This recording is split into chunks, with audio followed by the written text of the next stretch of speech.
Now time to start.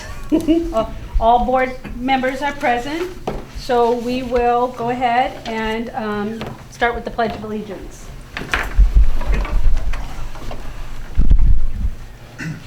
I pledge allegiance to the flag of the United States of America and to the republic for which it stands, one nation, under God, indivisible, with liberty and justice for all.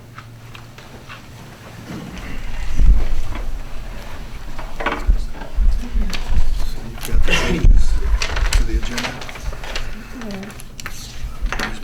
Are we in here?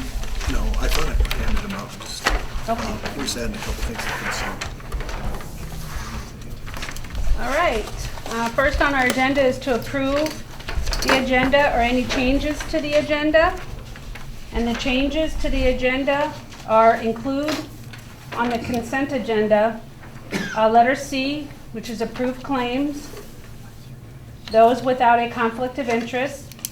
Add to the bills for EMC insurance for $48,800. Under letter G, declare the following surplus: 9 teacher desks, 2 milk coolers, 2 pan warming table, and 1 upright warming cabinet. With those additions to the agenda, I'd like to entertain a motion to approve. I'll second it. Moved by Mahoney and seconded by Kroll to approve the agenda with those additions. Any other discussion? Hearing none, all in favor say aye. Aye. Same sign? Opposed, same sign? Motion carried. All right, next is our budget hearing.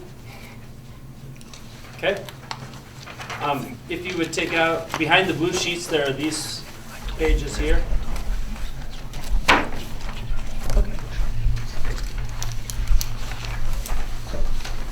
And that's where the numbers came from for the presentation, slide presentation up here. And then you have these sheets here are these slides themselves if you want to take notes on the side for each slide. If you have any questions or anything like that, you can write them down there. Okay.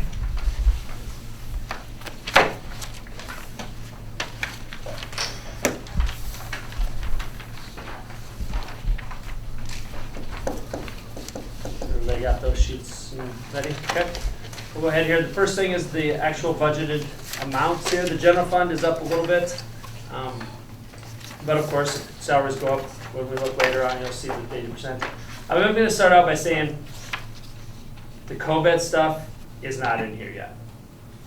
So, I mean, if we have any additional expenses that might come up with the URSA grant, what's the other grant? GEAR grant. Here, yeah. Those are not in this budget, in the paperwork right now. So what will happen in August, when we kind of get more decisions made, we'll do it at one time. Rather than trying to put a few in here and then doing it again, we'll do it all at once there. But I just wanted you to be aware of that this does not include any, if you wanted to do swivels or technology or any additional costs for that currently, okay?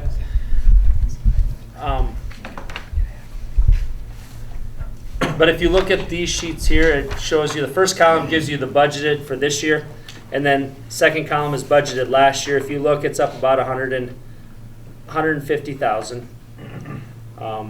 But the estimated use of reserves is very similar. Then they got 18-19 budget and 18-19 actual. And in August here, should be able to have the 19-20 actual done for you to put that on there as well when we do this again, or when I give you a sheet in August, okay? But that's where that $4,557,000 come up from. It's based on expenditures by function there. You can see that the 4-digit numbers are the areas like elementary, junior high, secondary, legal services, audits, all the different functions there to come up with that dollar amount. Capital outlay budget is $902,000.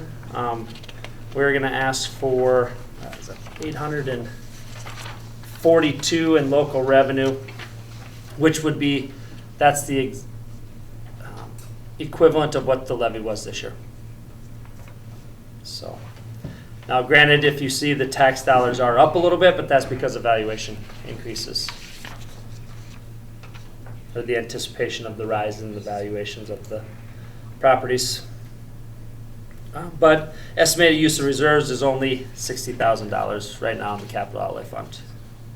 Special education is $871,000, $871,619. We do have a surplus there, okay, which because they increase, right now currently this is showing you the levy minimum amount to request in order to get state aid, which we do not get state aid, but that's where we've always been at, and it went up a little bit this year.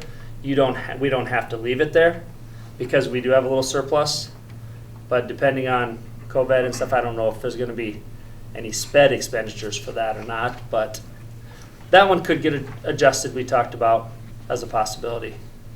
And then the only other effect that might come into play later on was going to the extraordinary cost fund, correct, Shane? Yeah, but if we've got reserves, we wouldn't qualify the first year anyway. So, okay. The no more pension funds, so then the food service fund. Now that one, other than salaries, it didn't change much. Went up just a little bit because of that.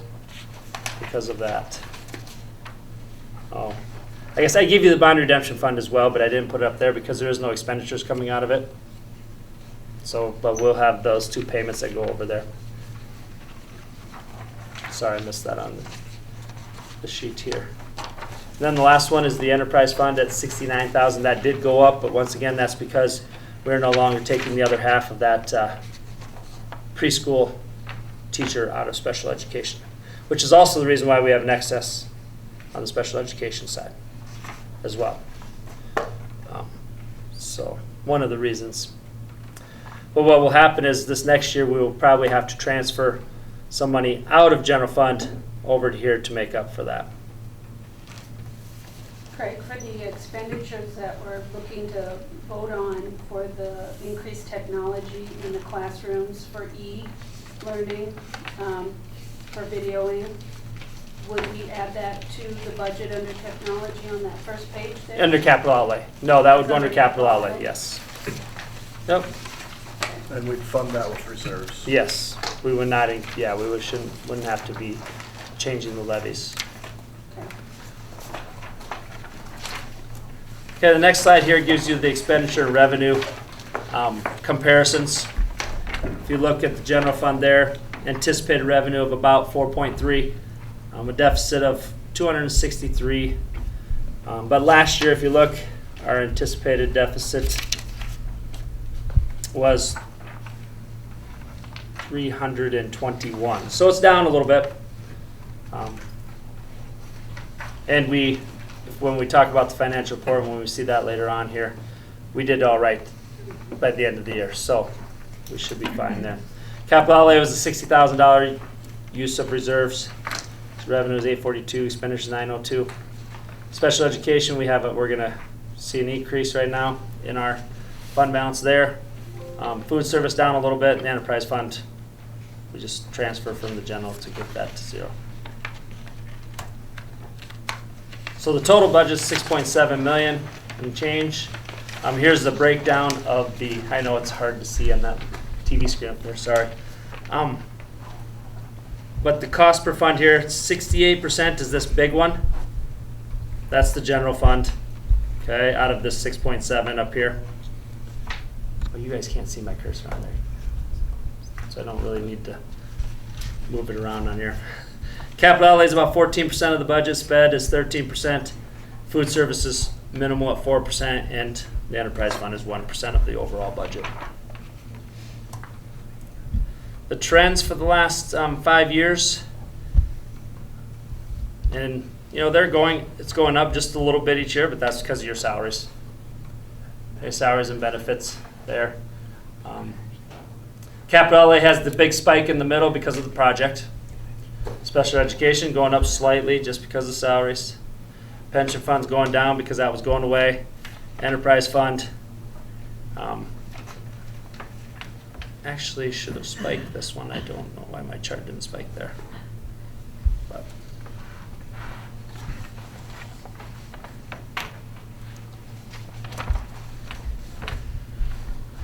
the 5-year mill levy comparisons, and these are set by the state, so they're slightly decreasing because of the value of properties going up. So then they set those accordingly, and each year they go down just a tad for owner occupied, for the non-owner occupied. Ag is pretty steady. They don't go down quite as much. Or the non-ag, I'm sorry.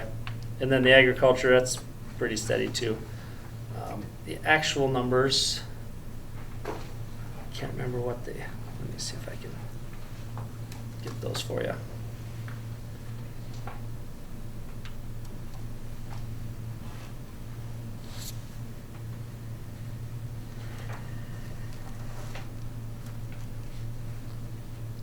So, I know you won't be able to read that on that TV screen, but I can explain it to you. Owner occupied went down from 6.33 to $6.25.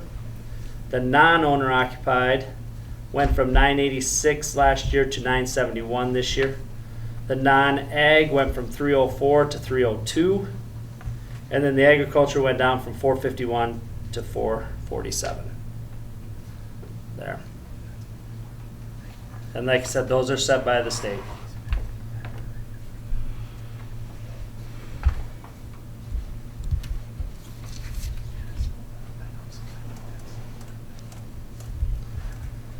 So now our tax dollar request that we would ask for. In FY20 over here, we had general fund at 1.1 million or a little over, 106. This year it's going to be 1,115,000. Capital outlay actually went down because of that first half, the half year. We asked for the exact same as dollar amount as last year. Special education went up as of now, unless you change it, because that levy that they set, I can't remember what it went up to exactly. I think it was 1.436 before, and now it's 1.5 something maybe. But it went up about 55,000 there, which is about what our increase would be. I mean, if you look on the sheet there, it was 53,000, I think, excess. So if they would have left it alone, we'd probably have been about equal.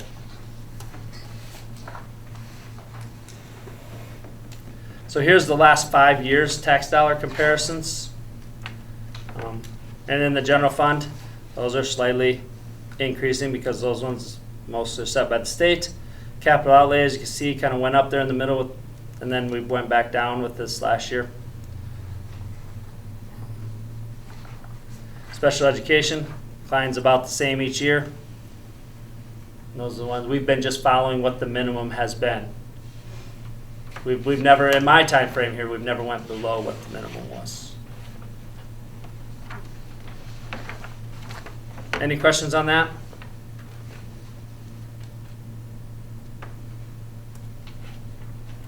So then here's the expenditures out of the general funds breakdown based on 6 different categories. You have salaries, benefits, travel, purchase services, supplies, and then transportation. The salaries, if you can see, is a huge chunk of it. Out of the $4.5 million in expenditures, 2.7 of them are the salaries, and 900,000 is the benefits. So 3.6 something. Travels, that's the minimal. That's just travel that's not busing. This is just overnight stays, the vans going to and from places and things like that. Purchase services, that's kind of the catch-all category, like the referees, the 300 series, when you look at the budget line items. So travel that's listed there is only for employees, is that what you're saying? No, when we take students But the employees. In are the driving vans, vehicle, yeah. Not And stay overnight stays when you budget like the state tournament, okay, gotcha. FCCLA things, the host of things, Okay, sure, the state wrestling tournament, state golfs, all those types of things too. okay, And field trips for elementary, stuff like that. okay. Okay. Supplies, that's the stuff that the teachers purchase, workbooks, things like that. And then the transportation, the student transportation down here, this is the busing, the 230,000. And when you look at that as a chart, as far as a percentage, 81% are salaries and benefits. The travel at a 2%, purchase services about 9%, supplies at 3%, and the student transportation about 5% of that whole budget. Which is very, very typical in school budgets. Any questions on that?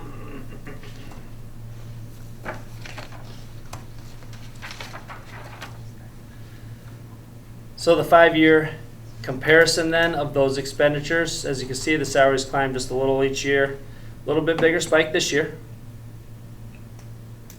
Benefits about the same because we haven't had an increase in health insurance. So they didn't change. I mean, that's the bet. I mean, 13, you got your retirement percentage, but when your health insurance doesn't change, then that doesn't change a lot. Transportation's pretty level. Purchase services kind of goes up and down a little bit, and then supplies, we try to keep it. I work with the principals each time. I give them the dollar amount. They try to keep it as close to that as they can each year when they're going through requisitions. So.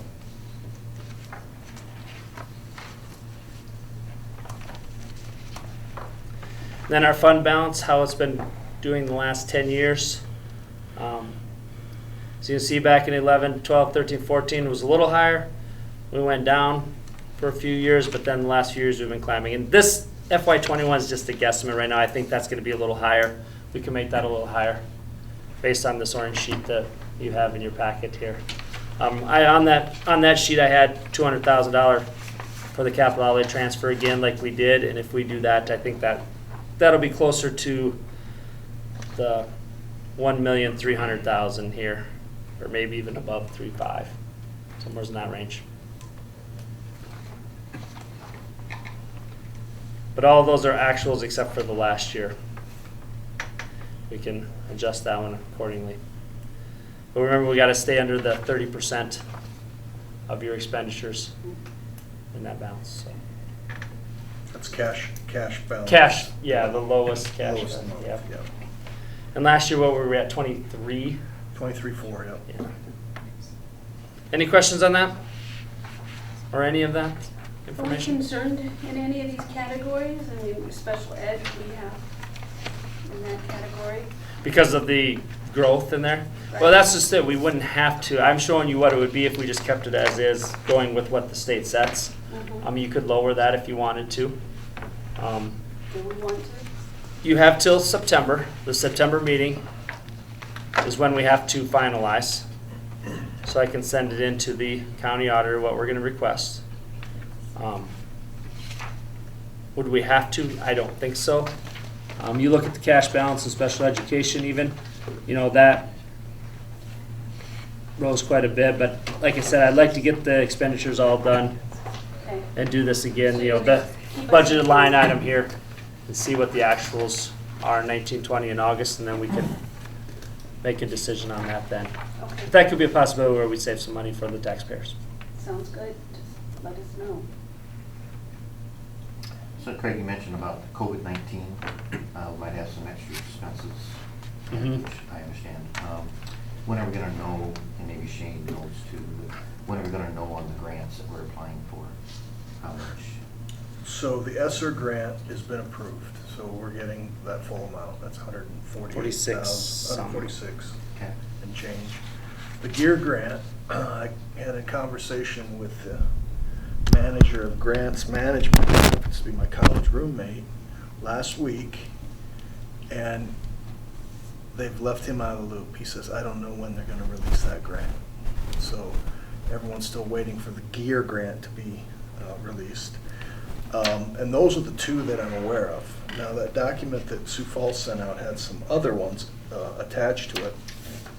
And the only one that I think we could, we've got a FEMA grant in there, and I don't know anything about any FEMA grants for Hutchinson County, but I can certainly check with our grants, our emergency manager on that.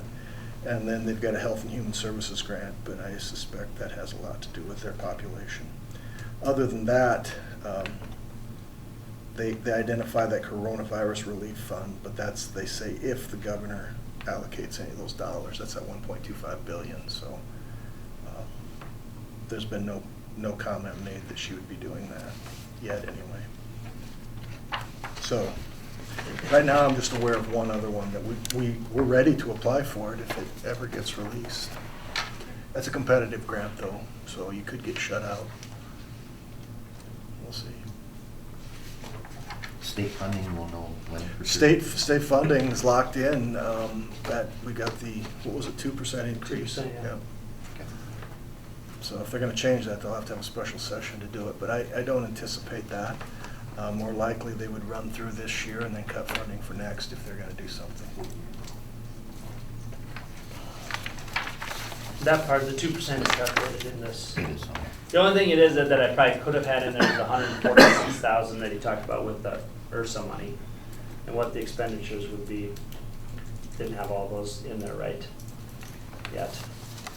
So in the gear, we wouldn't know the dollar amount because it's competitive. Any other questions? Thanks. Thanks. Thank you, Craig. All right, next we're going to go out of order and we are going to have BJ busing. Actually, I think we need to go in for negotiations. Oh, right. That's what we want to do. Yeah. So yes, we're gonna go out. Are we in executive? You go into executive session for Yeah. negotiations. We're gonna go into executive session for negotiations. So I need a motion to approve. Second. All right, and we'll have everyone clear the room and we'll let you know when you're able to come back in. And I meant to have that as a change to the agenda. I just missed it. Out of executive session at 7:59.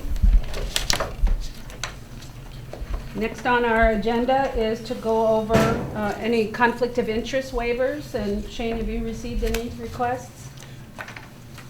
That, not for this meeting. Okay, Well, all right. Now we'll approve the consent agenda.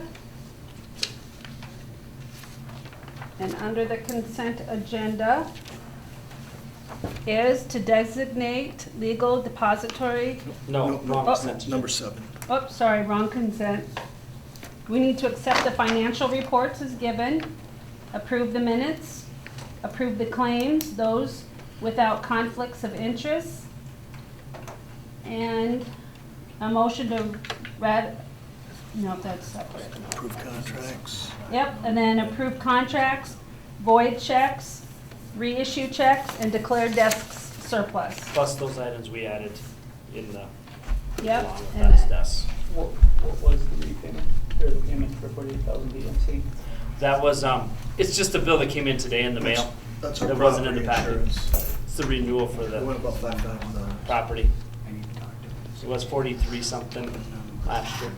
I did check into reducing or increasing the deductible, but the price came down like $1,500. So it didn't, I didn't think it was necessarily worth it at this point anyway. under those claims on item C, it's EMS insurance for $48,800.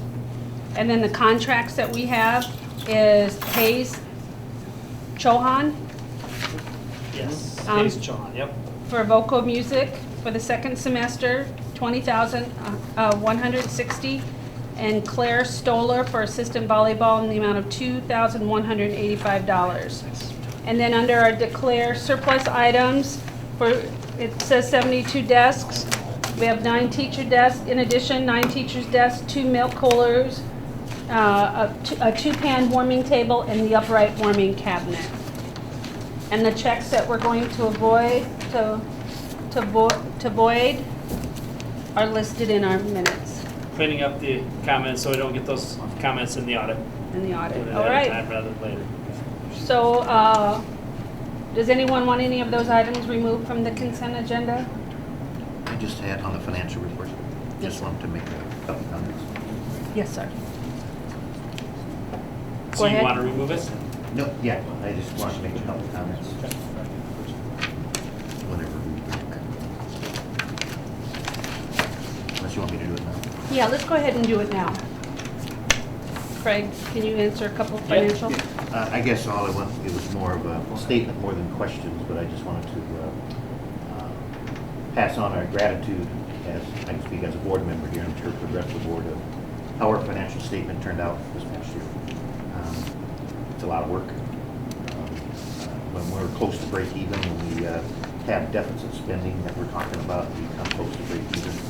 It shows that there's a lot of hard work, a lot of dedication by the staff and the administration here. So compared to the school district around and what we do for taxes out here with the people, they ought to be extremely happy on what we're doing here, let alone the quality of education that we're talking about. So I just want to make that said because it gets hit. And without the recognition, people would not know.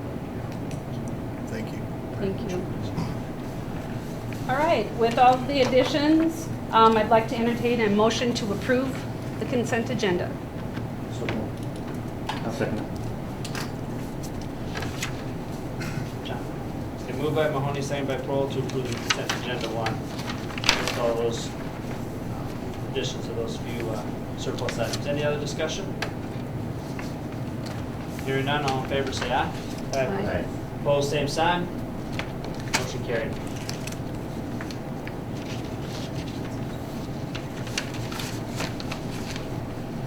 Shane, did I need to make a motion to ratify the negotiation? We're gonna do it down in. With negotiation? We're gonna do it down in 12, Okay. 12B. All right, next is our correspondence and public input. All right, having none, we'll move on to our good news items. So we have our principals. We'll have you come forward. Really don't, it's kind of tied into our COVID report for what we're working on right now, so, Are you giving us a COVID report?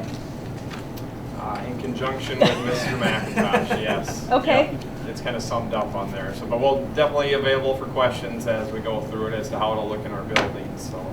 Okay, and everything with the summer work is going well, getting everything lined up? Yep, summer school's going good. Teachers are enjoying the students, students are enjoying the teachers, so we're doing great over there with the art home.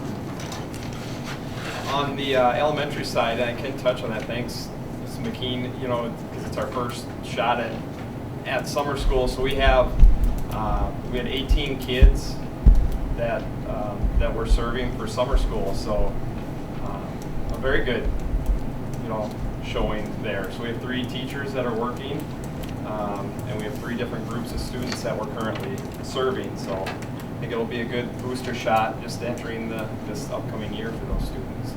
Great. And with both high school, elementary, middle school, do we feel that the students that may have suffered a little with the COVID e-learning or possibly missed some of their e-learning, that they're brought in and that they're catching up, or? I think so, to the best extent we can, we just won't know until, I think the the high most- school, we aren't seeing it. There aren't any that have come in because they can't get credit for it, so for them, it's a non-issue in a sense.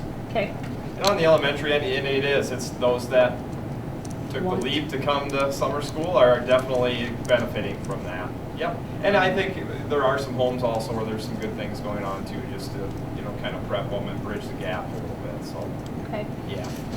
Anything else for staff, under staff reports? Okay. Shane? No, everything I've done, we'll be talking about in a little bit. All right, we don't need to go in executive session again, right? Nope, Just a nope. motion Let's for move to negotiation? 12, yep. Okay.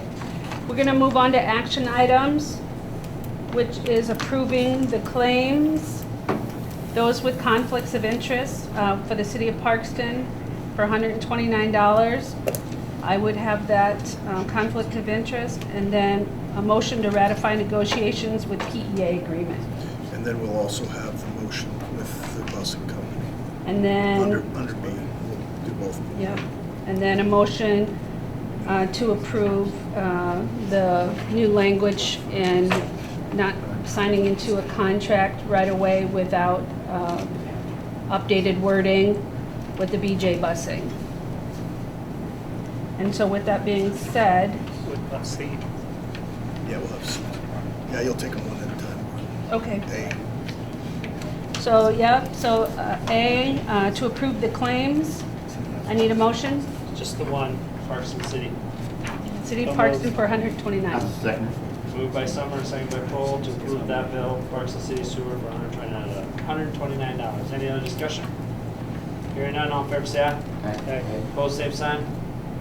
Motion carried with McKean abstaining.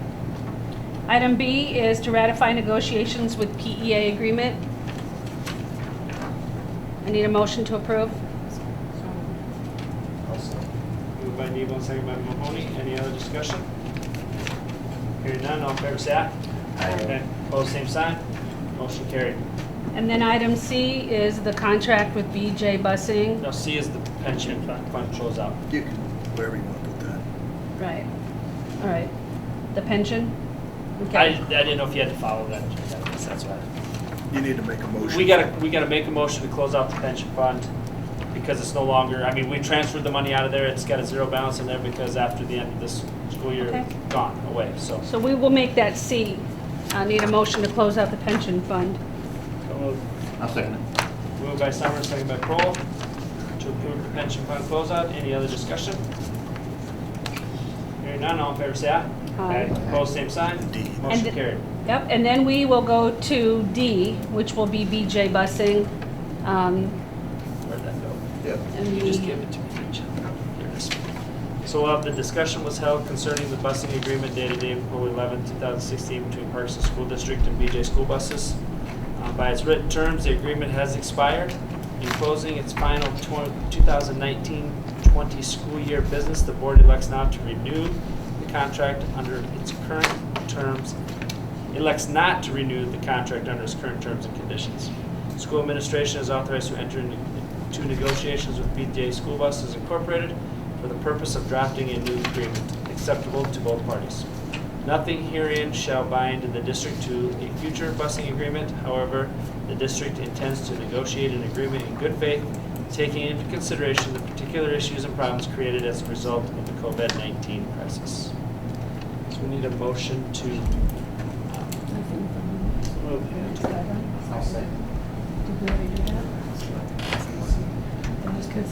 moved by Summers, second by Nebo. You did it. Yep. You need to abstain on this one. Any other discussion on that? Hearing none, all in favor say aye. Aye. Opposed, same sign. And I'll abstain. Motion carried with McKean abstaining. Okay. All right. Well, this comes to the close of the first half of our session today. And before Tom takes a leave off of the board, we would like to present him with a going away gift. So on behalf of the Parkston School and all of you, our appreciation for everything that you've done.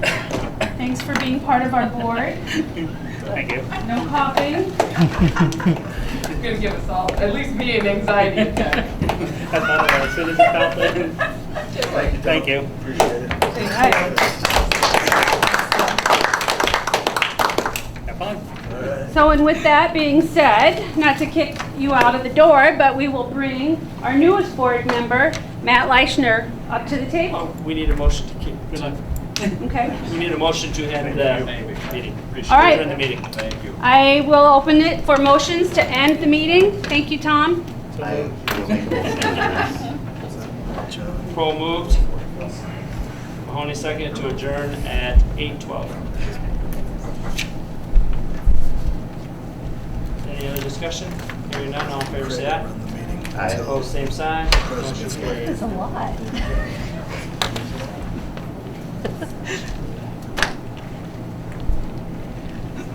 So Craig he'll run the meeting. Now I'll do the next part. Yes. Okay.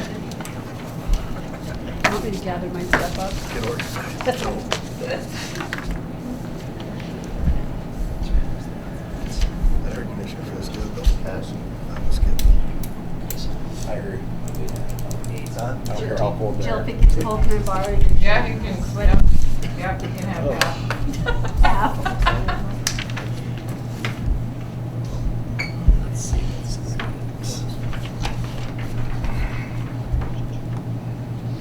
Okay, I'm gonna call the organizational meeting to order.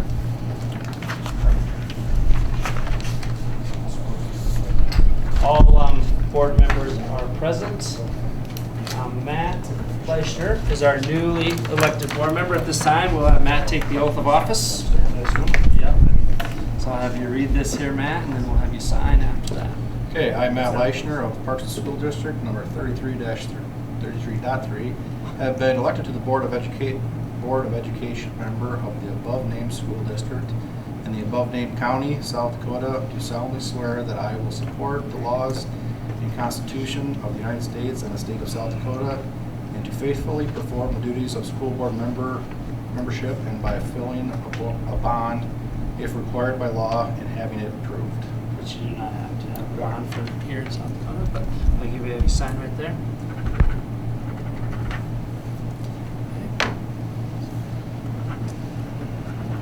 Okay, welcome aboard, Matt.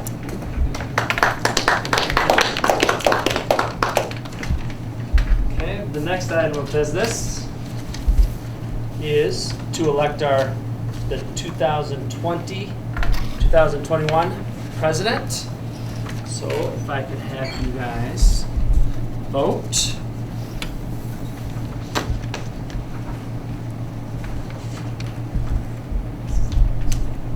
Let's give you another one on the way around so I have to walk around again.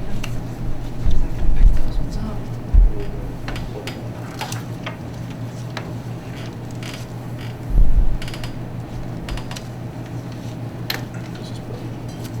This is president, yes. Yep.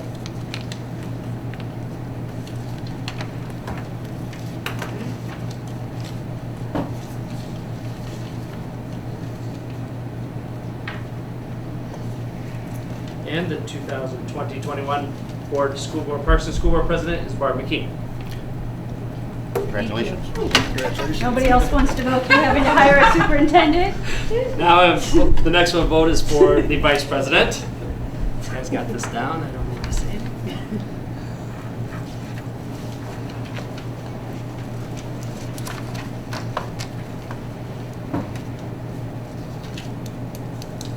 And this year's Vice President will be Jim Mahoney.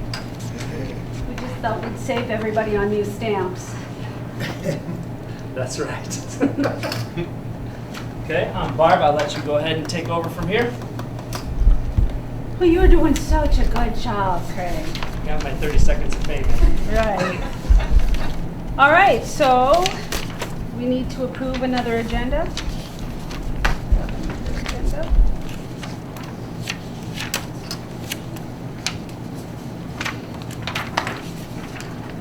You sign and date that once that motion's made. Like we did last year. We don't have any agenda to approve on 18. No, that's the second agenda, everything from 18 on, just approving that. Okay, Yep. so we have one conflict of interest disclosure and waiver request. We need a motion to approve the agenda Oh, yep. I need a motion to approve the agenda. for the organizational meeting. I'll do that. Moved by Kroll. Second by Debo to approve the agenda with no changes. Any other discussion? Hearing none, all in favor say aye. Aye. Opposed, same sign. Motion carried. All right, next on our agenda is a conflict of interest disclosure and waiver request. Attached, you'll find one conflict of interest disclosure, and that is from myself.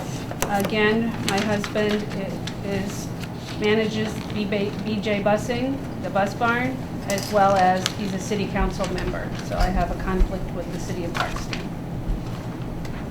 Do we need a motion to accept that? No, we just need to note that there's one that will be sent in. We haven't done a What does motion. that say? The district, or which one? Does it say the district recognizes? We have to fill out that form, Craig, so there's no motion, just recognizing it? Yeah, we've never done a Okay. motion. I just need to Just sign need to it. sign it, yeah, please, as vice chair. All right, next is considering and approving the consent agenda 2. That is to designate a legal depository and official newspaper. We recommend Farmer State Bank as the depository and the Parkston Advance as our official newspaper. To establish board pay per diem and mileage rate, we recommend the board pay be continued at $75 per meeting and committee meetings not to exceed $1,500 for the year and per diem at the state rate. We need to appoint a manager of local funds, which would be Craig Bruning, our business manager. Appoint a manager of federal funds, which would be our superintendent, Shane McIntosh. Designate legal counsel for the Parkston School District, which is Braley Law, with a retainer of $2,000. Set bond for business manager in the amount of $50,000. Designate business manager authority to invest our funds, which would be Craig Bruning. Authorize certain fund allowance and expenditures. Here we are recommending a change from past years, requesting $7,500 for the impressed fund, which would be up from $5,000, and then a $500 for the change fund, and $50 for petty cash. That was the reason for that, just so you can say, last year in our audit, there was 2 months where we went over that $5,000 limit, because most of the time what that gets used for is paying officials in the winter time, and we're paying officials more, a little bit more, you know, in my 10 years, that's never changed. And he said a lot of schools are at $7,500 now, so that's why. Okay. We need to set price for annual, I guess it's probably annual tickets. The school annual, no, school the school yearbook. Oh, yeah, the annual yearbook. And it's $30 and an additional $10 for late purchases. Set an election date of June 1st of 2021. List all employees and salaries to be in compliance with South Dakota Codified Law 6-1-10. Approve reimbursement rates. The rates are included on the enclosed document. Those in red are recommended changes from last year. And that is in our board package. There's only the two, Yeah. food service worker and election worker moving to 11 and a quarter. All right. And authorize the use of a signature stamp for the president, vice president, business manager, and authorize the vice president to sign in the absence of the president. Approve Avera PACE membership. This is a purchasing cooperative. Authorize superintendent to approve open enrollment applications. Establish meeting dates and times, which is the second Monday of each month with the starting time of 6:30 p.m., which can be amended by the board as needed. Designate a truancy officer, age discrimination compliance officer, American with Disabilities Act compliance officer, Section 504 compliance officer, and Title 9 compliance officer. Superintendent McIntosh is designated as the truancy officer, age discrimination compliance officer, ADA compliance officer, and the Title 9 compliance officer. The building principals are the 504 compliance officers. Share the wealth. Set driver's education fee. We recommend charging $200 and pay the instructor $110 per student. Approve lane change. Per negotiated agreement, we have a lane change to approve for Brooke Seiler from a BA to a BA plus 15. Approve Title III consortium agreement. This is a statewide consortium for English language learners.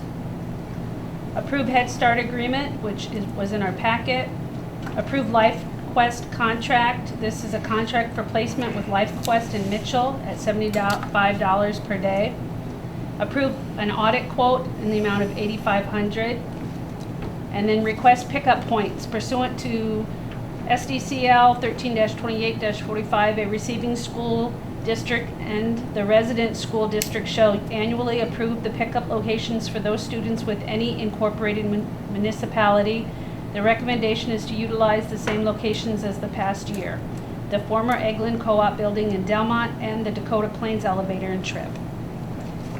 All right, does anyone want any of those items removed?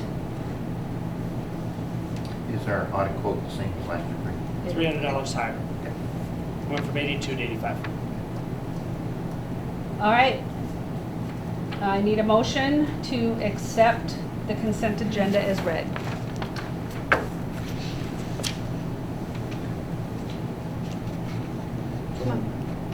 I'll second it. Moved by Mahoney, seconded by Pearl to approve the consent agenda. Any other discussion? Hearing none, all in favor say aye. Aye. Opposed, same sign. Motion carried. All right, next on our agenda is, under discussion items, is to return to work task force report. I'm sure Shane will be reporting on the progress of the reopening task force. Yes. This is a moving target. Yeah, it is. We're, your committee, so anyway, as you know, we put a task force together to look at reopening and the different hurdles and obstacles that we were going to face during that process. So tonight, I'm trying to give you an update as to where that task force has gone and where we plan to go in the future. We have a meeting on Thursday morning of this week as the next meeting. Just to give you an outline, the members of the task force are listed there. You can see we do have parents, we have a medical professional, we've got teachers, classified staff. Yeah, that's about everyone. A survey that was sent out also, you guys have got a copy of that we'll talk about briefly. And then I wanted to touch on the fact that the Associated School Boards of South Dakota and the School Administrators of South Dakota held listening sessions across the state with different schools in different areas talking about plans for reopening. And I did attend one such meeting, and after that meeting, I did invite Rob Munson to sit in on our committee. As you know, Rob is the Executive Director for School Administrators of South Dakota, so he had a lot of insight and a lot of knowledge that I thought would be very valuable for this committee, and he has. So the outline and the information you're about to see, a lot of it was taken in an outline format from the Associated School Boards and School Administrators, so I can't take credit for it, maybe like I'd like to. But anyway, the survey results. As we go through that, first question was we just asked for names. Then we asked for whether or where they had children in school, and you can see we got 89 answered the questions, 13 skipped it, so we had 202 respondents begin the survey anyway. Something's not. Yeah, what's that? It's not showing up there. You had to ruin it for me. Thank you. Before you get too far. Yeah. Why isn't it showing it? Showing it on my screen. Wish we had an IT guy. Yeah.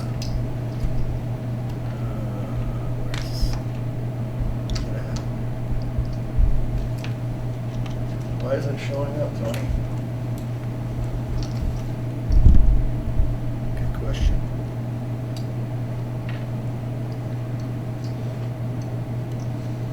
Let's do this.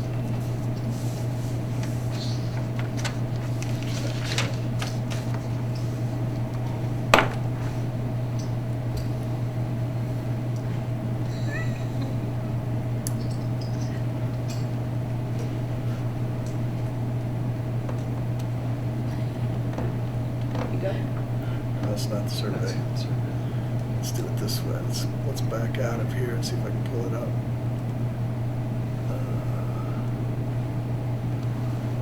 There we go. All right, so my link worked on my computer. I was pretty proud of that. So 202 people did respond, initially anyway. We asked a question about reliable internet just because, with distance learning components, whatever it may look like, we wanted to see what those numbers look like. And, you know, we've got to be really happy with these numbers. All but 3 families indicated they had reliable internet, so that's really good information.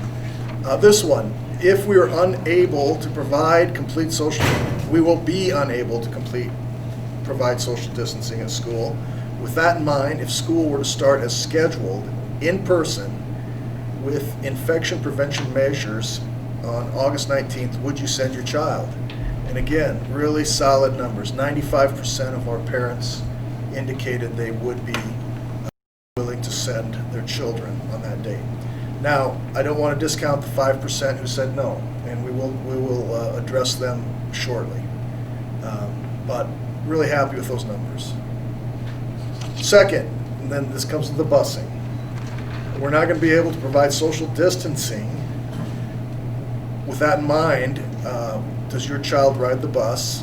And I was a bit surprised with these numbers. I thought it would be higher. I thought they'd probably be flip-flopped. You know, almost 60% said no. And then, do you feel comfortable with your child on the bus this fall? And there, 80% said yes.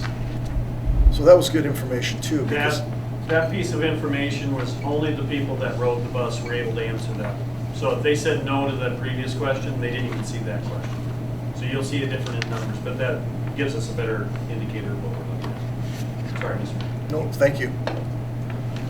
So that was encouraging as well. That was some information we wanted to discuss the committee. And then we asked about in-town busing. Do you live in Parkston and utilize in-town busing?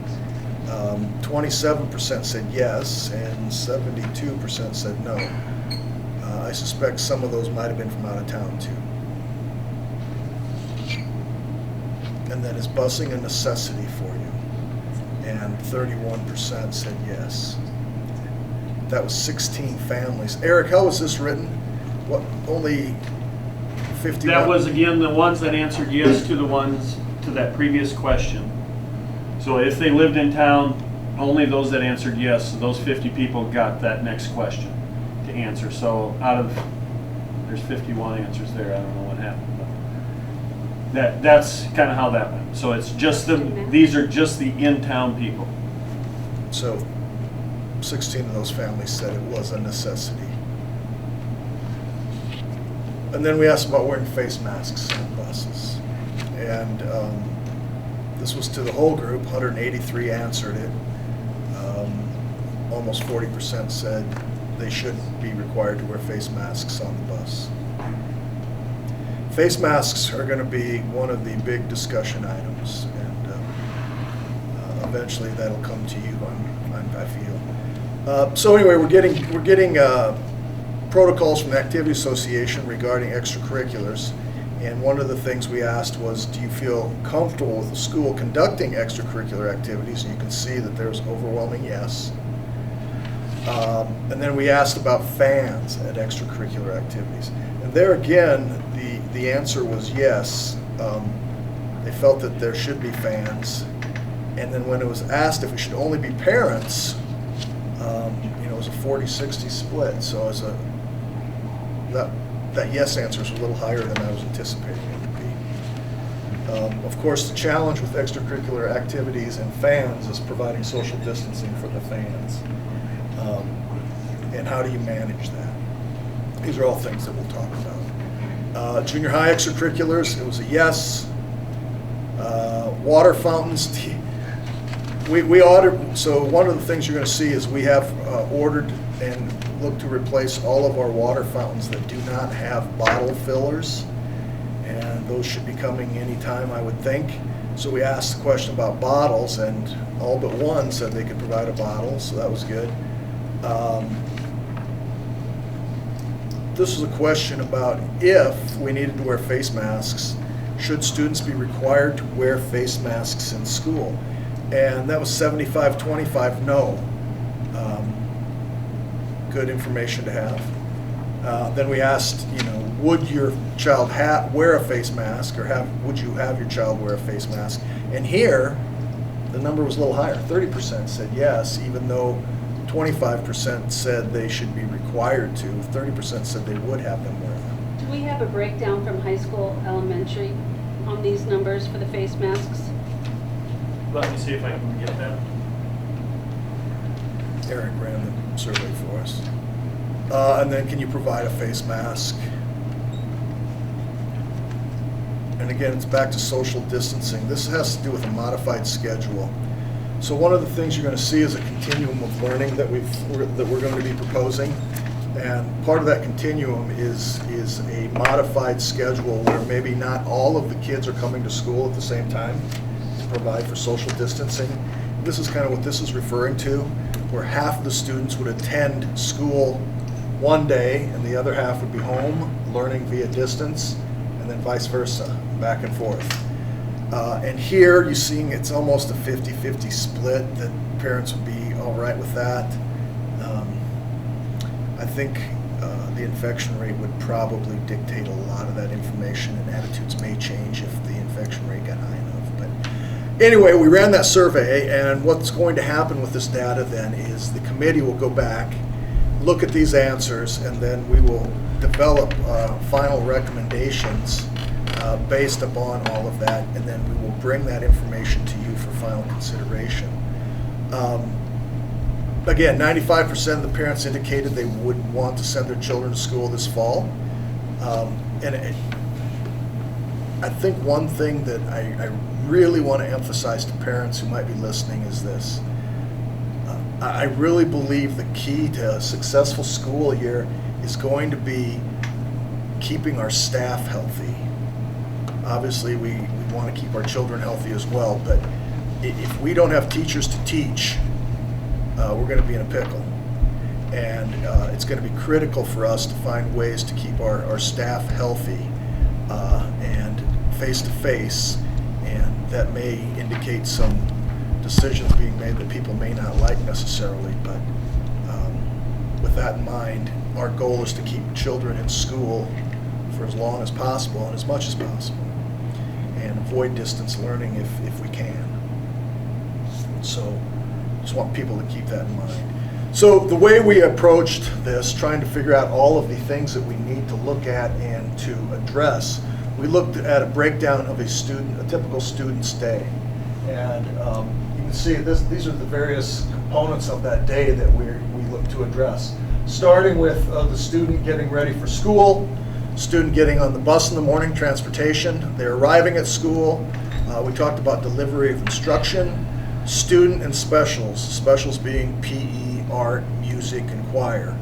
Vocal music and instrumental music are tough because they're always blowing wind in all of those, and it's not good with COVID for that to be happening, so those are going to be challenges.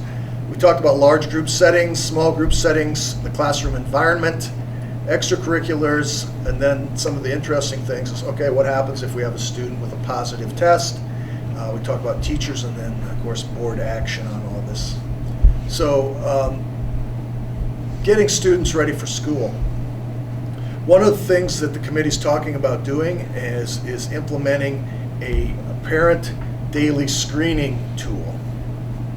And, of course, that didn't show up. So, I'll give you a chance to see what that looks like. So it's just Tony, why isn't it showing up? If you look at the Sioux Falls School District packet that I handed out tonight, there's an example of that screening tool in there. Ours looks very similar to that. I don't understand.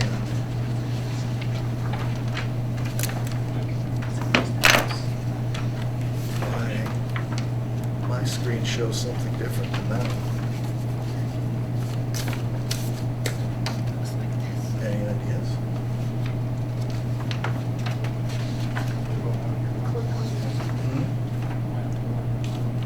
Didn't I go out of it already?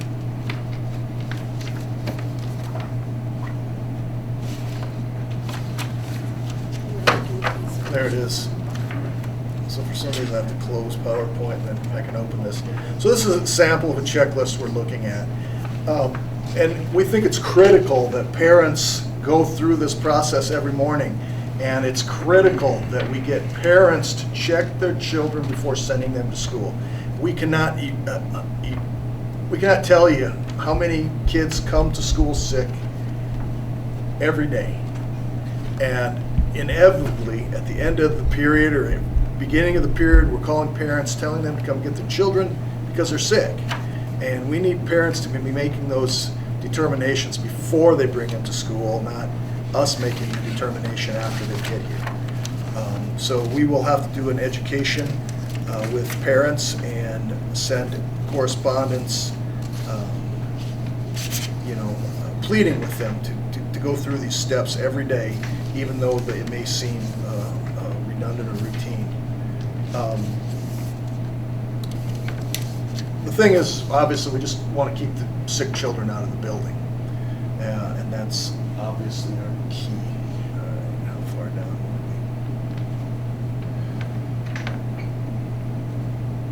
are we? And that's, we'll have children come to school and we'll say they're ill, and the parents will say, well, they're not running a fever, and the child will tell us, well, yeah, but I took ibuprofen this morning before I came to school, and of course that masks the fever. Kids will tell you anything. So transportation. We're just not going to be able to provide social distancing, so the first thing we need to do is be crystal clear with parents that we can't do that on our buses. Our rural routes, we can provide pretty good social distancing, but once we get to town, the buses will fill up and we will not be able to provide that. So we want to reinforce with our parents that that's going to happen. We'll ask them to transport if possible. Other than that, we can give assigned seats, have family groups sit together. We can request or require face coverings be worn while on the bus. That'll probably be a decision that comes to the school board.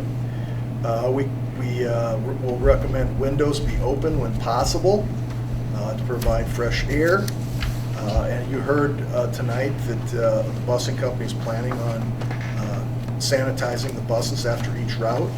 And then one of the things that we talked about was adding town routes. We're not sure if that's a good idea or not, but one of the things we had discussed. That is to provide more space on the buses if possible. There would be probably a cost with that. So once the buses get to the school, they will unload as normal, but then we're talking about having students assigned to enter in different doors of the building. Currently, we have all the doors locked, and they can only come in the main armory doors. This would be a deviation from that, but what we're trying to do is once we get them off the bus, is try to get those groups spread apart as fast and as quickly as possible. One of the other things, let me go on. One of the other things that's going to be an issue is this.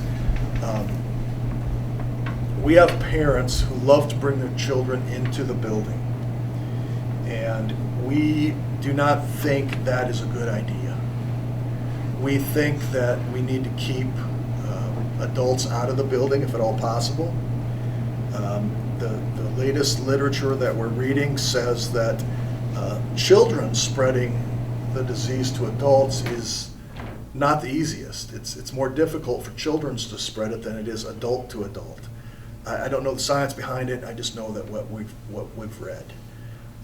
The other problem we have is we've got parents who will drop kids off as early as 7 a.m. And we've always just taken them in, and we've had them in the multi-purpose room or wherever.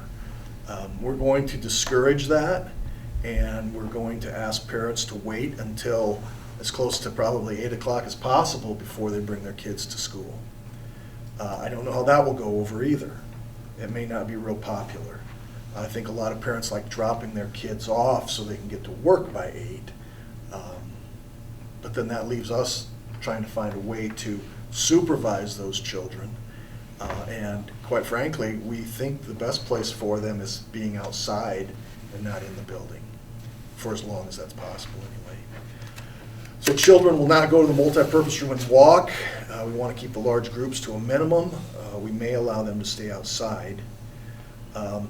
So once children enter the building, they'll go directly to the classroom. where they will get another quick screening from the classroom teacher. Breakfast. Breakfast will be provided, but it'll be more of a grab-and-go variety. So there may be a bag breakfast that's got a banana and a granola bar and a milk, and they'll take that to the classroom. So breakfast will look a little bit different as well. We want to try to keep students in their cohorts as much as possible. So we've got a section of third grade. You know, those kids may not be able to social distance completely throughout the day, but we can social distance from the other classes. And that's our goal, is to try to keep that distance and also keep cohorts together. It's all designed to provide as much social distancing as possible. And then we get to the question of masks. Should masks be recommended or required? And again, keeping teachers healthy is of concern. I think you saw tonight or today that survey, parents aren't very much in favor of that. Some of the information we're getting is masks when prudent. When you can't really put a mask on a kindergartner or a first grader or a second grader. Just not a good idea. Now, can junior high and high school students handle masks for a while? Possibly. So anyway, we're going to continue to debate that, and that is a hot subject right now everywhere. Should masks be required or should they not? The Sioux Falls School District today had protests in front of their building, and according to a person we know, there were people there arguing both sides of it. So they're protesting on both sides. They should be required to wear masks. No, they shouldn't be required to wear masks. And I don't know what the answer is. I think, again, our goal is to try to keep teachers healthy, and kids, obviously, but so how do we go about that? I don't know. Is the classroom screening are they gonna take temps or anything? Well, we're talking about that, yes. Now, there's some questions about adolescents and how good temperature screenings are. I guess if you catch one though who's running a fever, then you've done good. We've talked about that. We've talked about the no touch temperature checks. We do have thermometers. We probably do not have enough quite yet for every classroom.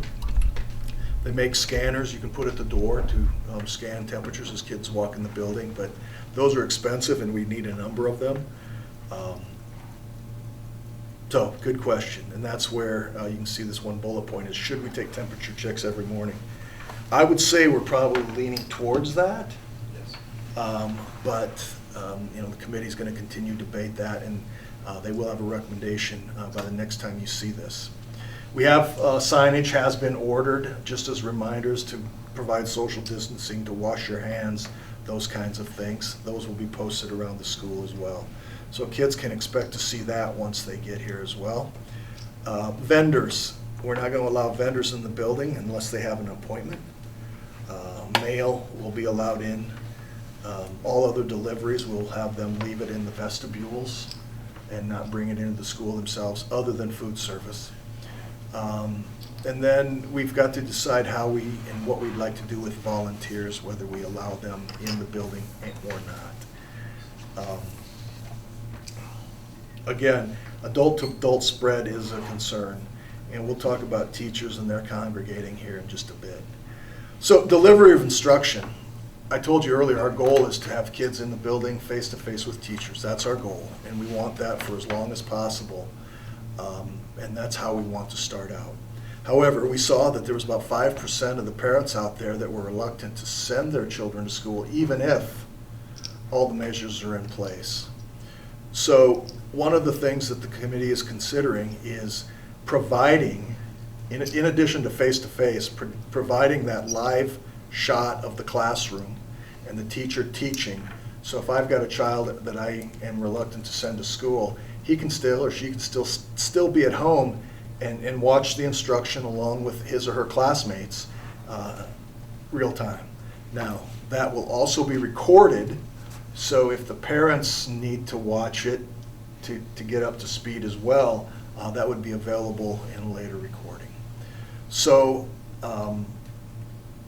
that's kind of what we're thinking. Then there's a hybrid model, and that's kind of what I talked about, where maybe half the kids would come one day, half would come the other day. The others would do distance learning the other day. Now, they'd all be seeing the same instruction from our teachers. And I sent the board an email regarding the technology that we are wanting to purchase in order to do that. And the technologies, the device is called a swivel. And what it is essentially just a little robot, if you will, that has a connection with the teacher. Teacher wears a lanyard with a microphone and a tracking device on it, and that swivel will track the teacher. So wherever they go in the classroom, they're following the teacher. So then the people at home will see the teacher as they go to the board and do work, as they go here and do work. And as they can hear other students asking questions, they'll be able to get that feedback. So that would be the hybrid model. And then, of course, the model we all know would be the distance learning model, where all the students are home and we'd be providing instruction. That's going to look a lot different than it did this last year as well. And we've got some ideas on how we want to change that if we get to that point. Mr. Kinneberg's got a copy of or an example of what a swivel is. That groove that's on the top of it, that's where an iPad will sit, and that's what's actually doing the recording and the camera usage, and it will just turn as the teacher moves. So that device costs about $800. An iPad runs right at $390. $360. Then there's a tripod that will need to go with it, and one other thing. Earbud. Oh yeah, an earbud. Total cost to give one to every teacher would have one was right at $61,000, I believe, correct? That's the quote we have.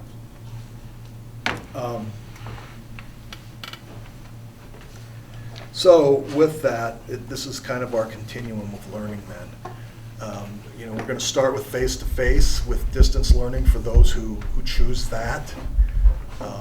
The idea behind that is we don't want to create so much work for our teachers that they're just overwhelmed. So by going live with their actual instruction, they're not doing anything more than they would have been doing anyway. Now, there may be a little bit more work with follow-up phone calls or something like that with those parents, but it should be at a minimum, I think. That's our goal. And then there's the hybrid model, classroom and distance instruction at the same time.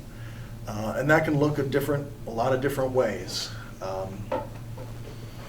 And I think that would occur if you start seeing some outbreaks and you're trying to provide a little bit more social distancing in the school.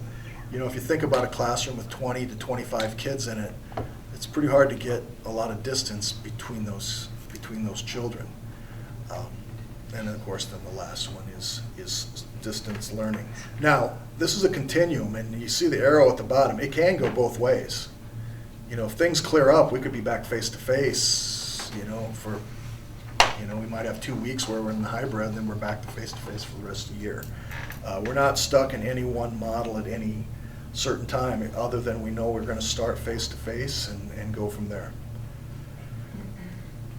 Specials. Band and choir are areas of concern, and we're going to have to work with our instructors to figure out how best to provide those classes. And we've got some innovative teachers there, and I know that they will have some great ideas on how to minimize any kind of exposure that those students may have by expelling the air and the droplets. Physical education will take outdoors. We're going to limit students' times in locker rooms, keep cohorts together. Art's another one. Possibility is taking, rather than kids going to the art room, we get all these kids funneling to the same place from we take the art teacher to the classroom instead. That's another thing that we would consider. Now again, nothing has been recommended yet. These are just considerations. Large group settings. So the lunchroom, of course, is a large group setting when we have all these people funneling into the lunchroom. And this is going to be more of a scheduling matter for the principals, developing schedules where we can try to isolate these cohorts so they can have lunch and maybe with their class and they're away from other groups. It could include things such as eating in the armory or the gyms, or even taking them to their classrooms. Recess duty would be similar. You know, we want the kids to have recess.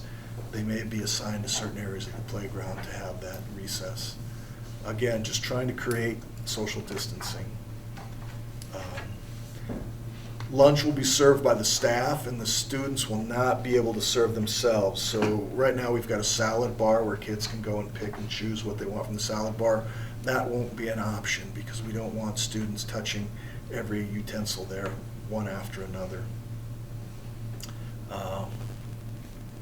Passing in the hallways is something Mr. Norton's going to have to try to figure out how we can limit any kind of exposures there. Small group settings, this is for, for example, maybe a special education teacher who has 1 or 2 students who are coming into their class. We're going to make sure that they have all of the PPE that they need. Just to let you know, currently we have on order hand sanitizing stations like that one back there for every classroom. We have masks ordered for staff. We have face shields ordered for staff. We have gloves ordered for staff. We have disinfectant for each classroom along with microfiber cloths. We brought the company we use in to provide their recommendations, and that's what they gave. We've got plexiglass shields ordered for the offices. That's not everything, but that's what we have for PPE for now. What else?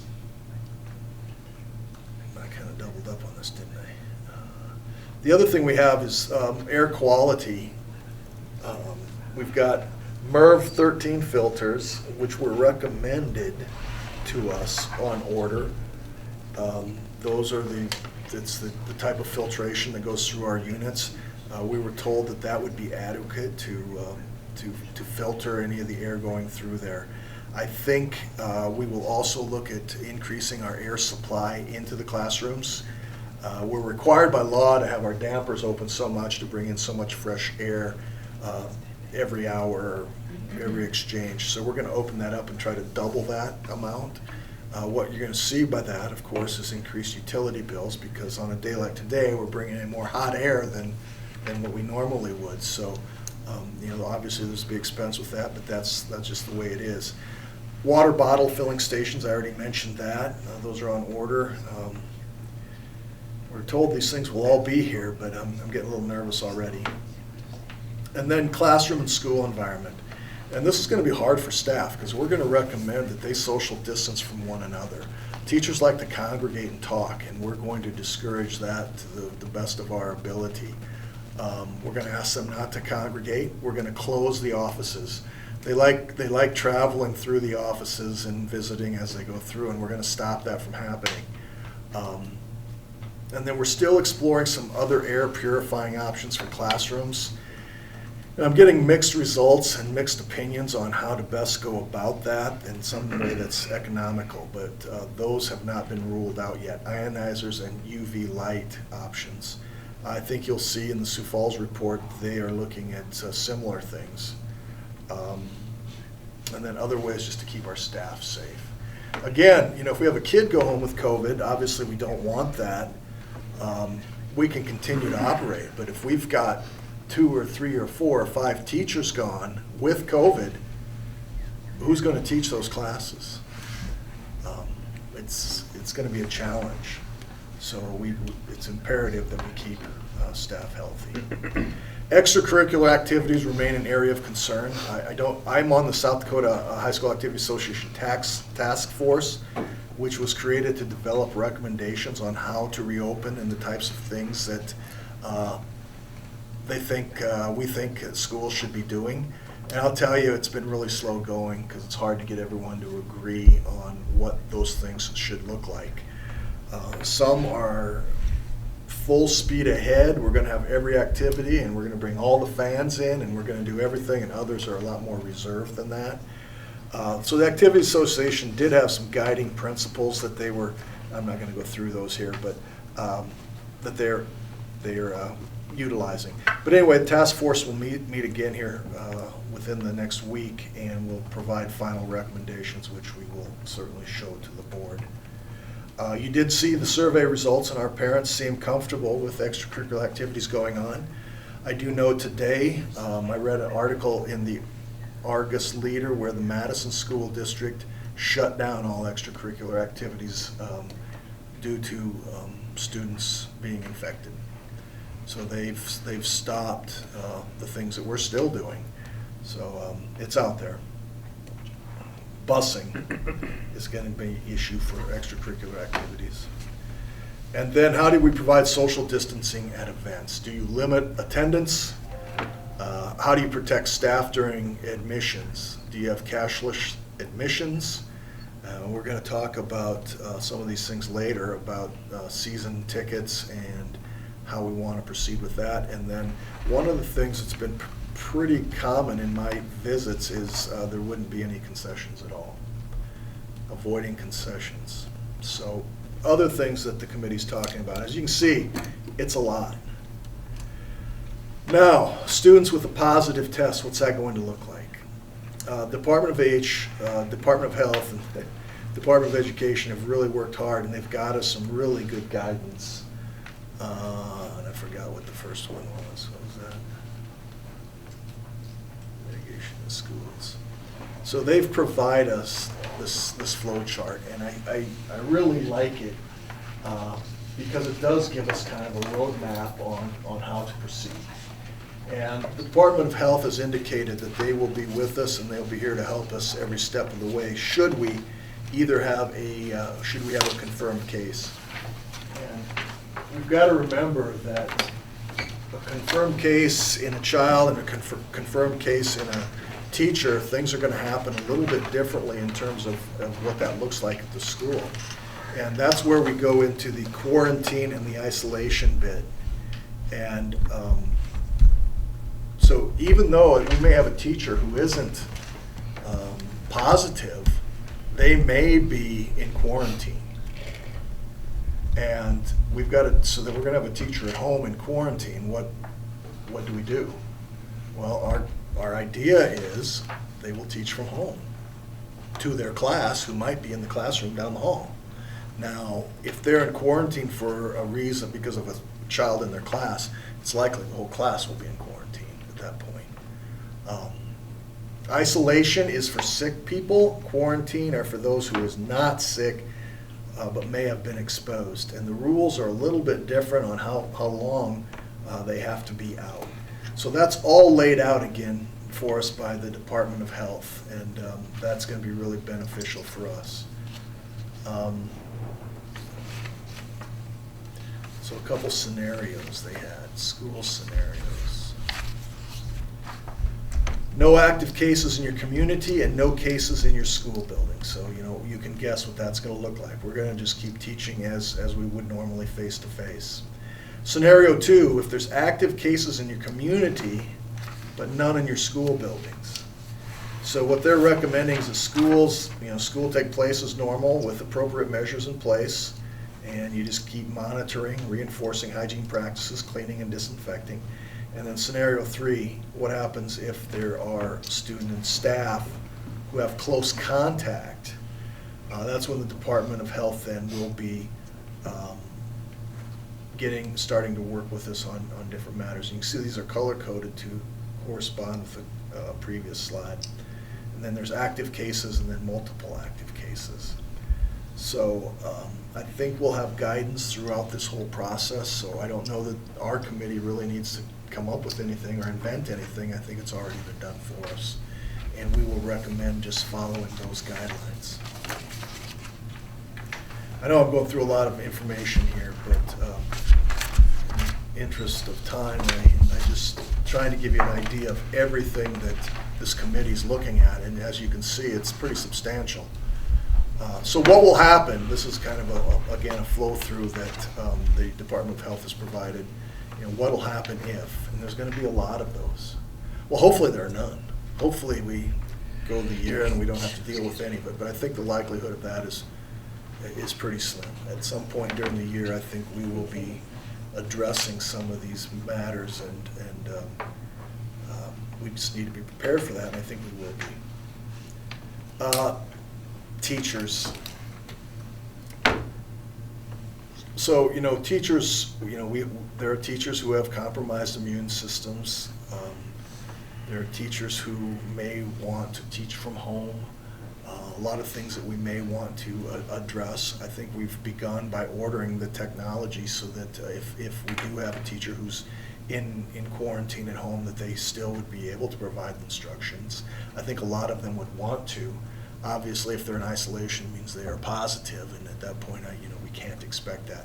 I think one thing we need to think of and remember is our substitute teacher list is going to be very short. You're not going to find a lot of people who are going to want to come into a building to substitute for a teacher who's home quarantined, because that says that they've been exposed at some point, and I just don't anticipate having a lot of subs.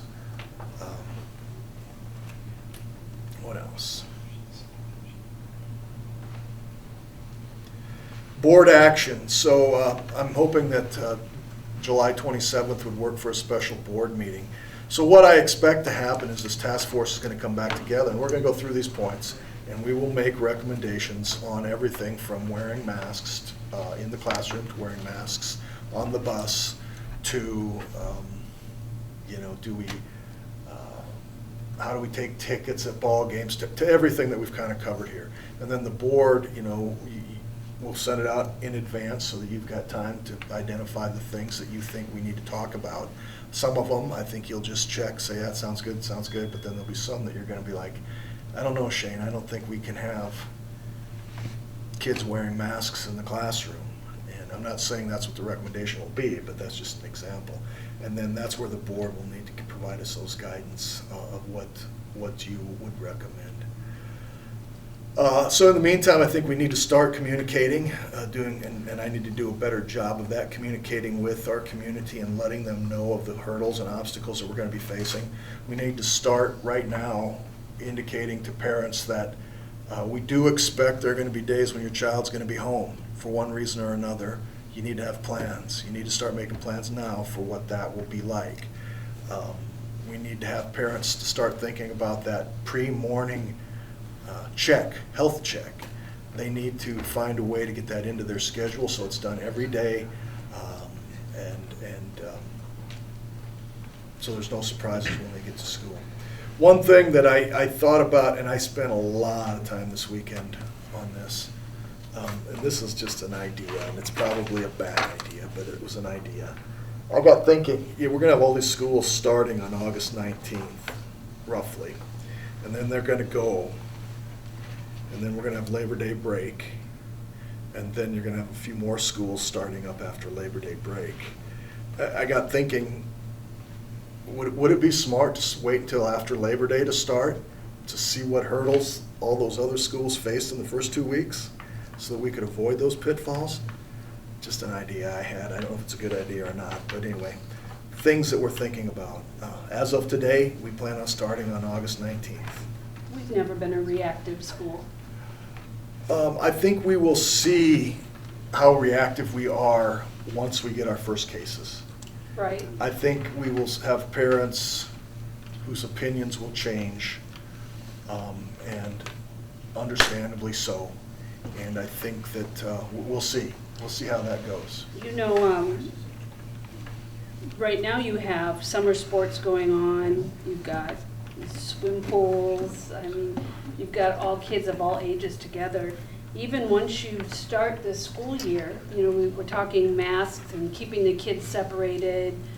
But what are they going to do when they're practicing football, or when they're practicing basketball? And you've got all of the kids, and none of them are going to be able to wear masks when they're running suicides, I would assume. No, you're right. One of the things Activity Association is looking at is requiring the full face mask in football with the shield. Is that going to do any good? I don't know. But I mean, there are all kinds of ideas out there. But you're right. When you're out on the football field sprinting, you're not going to have a mask on.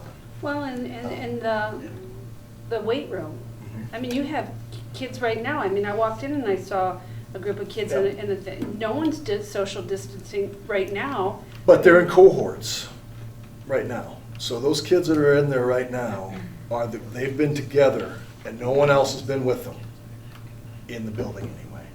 We're not naive to think about what happens outside the building, but we can control what happens in here, and that's who's been in there We know who's been in there. So if John were to show up tomorrow with symptoms, we would know who was in this room tonight to talk with. And that's how we're handling those groups too. So those, while they're in the building, those groups never pass.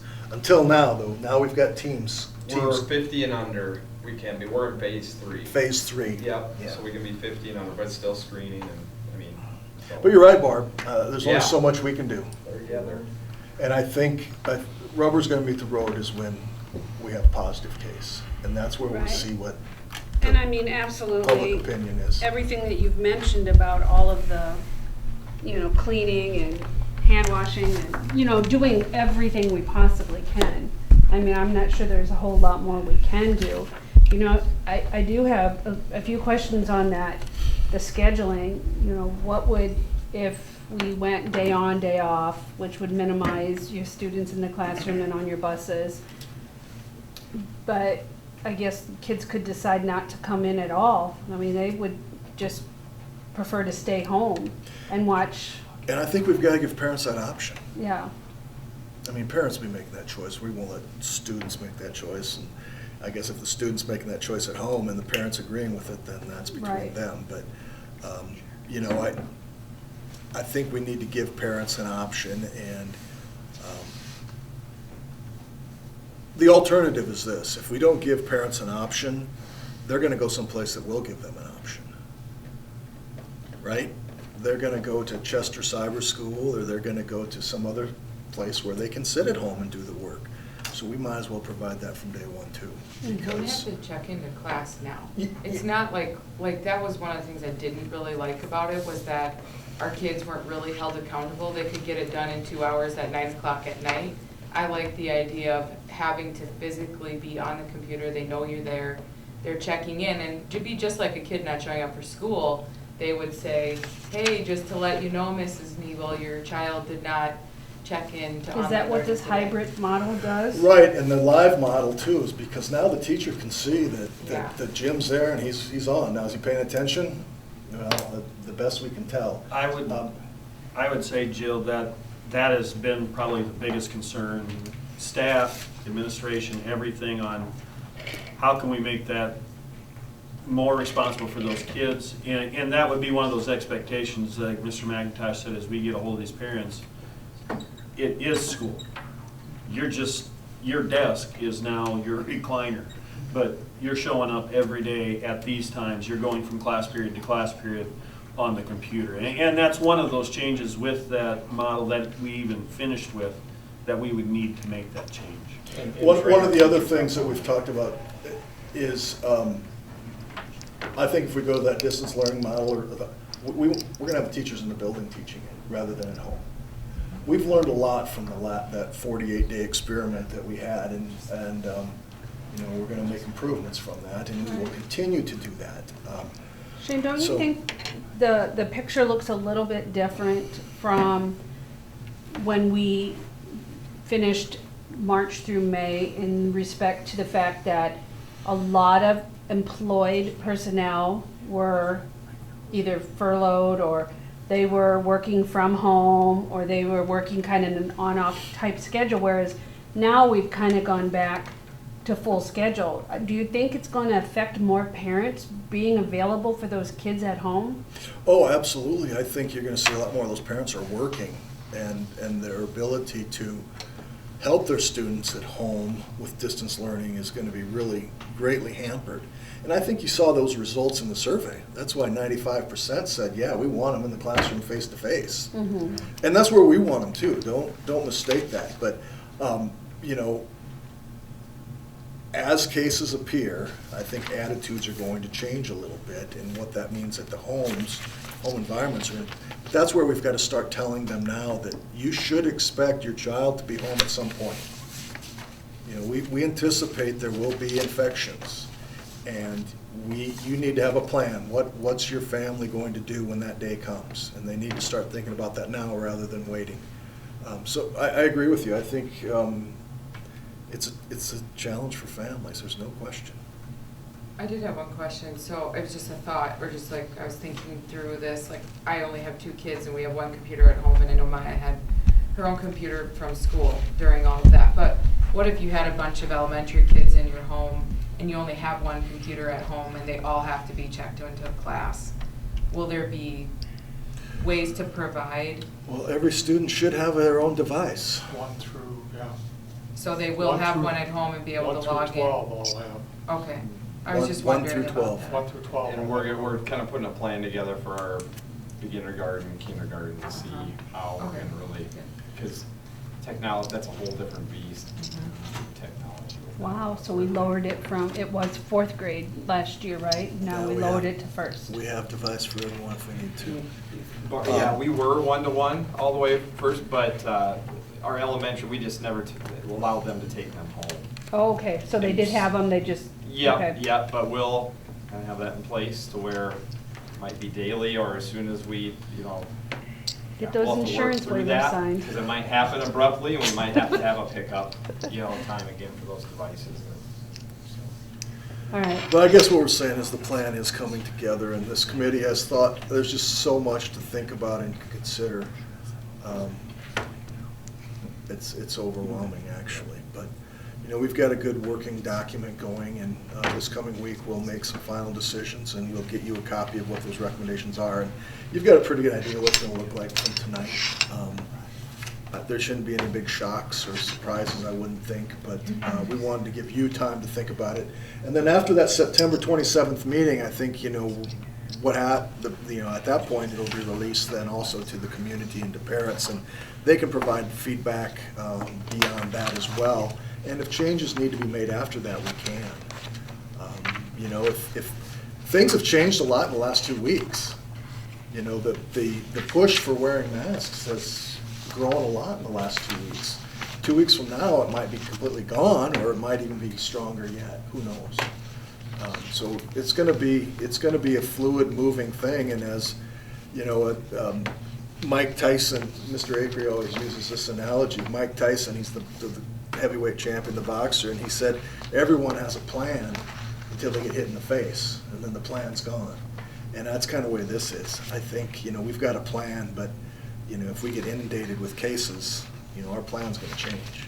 So I think what it shows is we've done homework, and we're thinking about this, and we've got the kids' safety in mind, and just go from there. thank you, Shane. Before we move on, does anyone have any questions?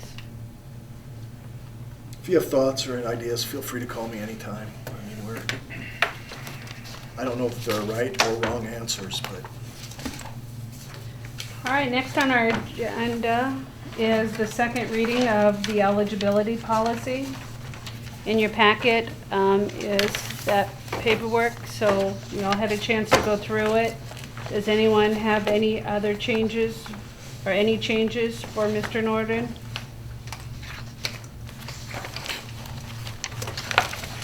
All right, I guess next month then we'll bring it, or can we just finalize it tonight, or just I think bring we it? will finalize it next month. Yeah, final Okay. reading next month. Final meeting, yep, will be next Yeah. month.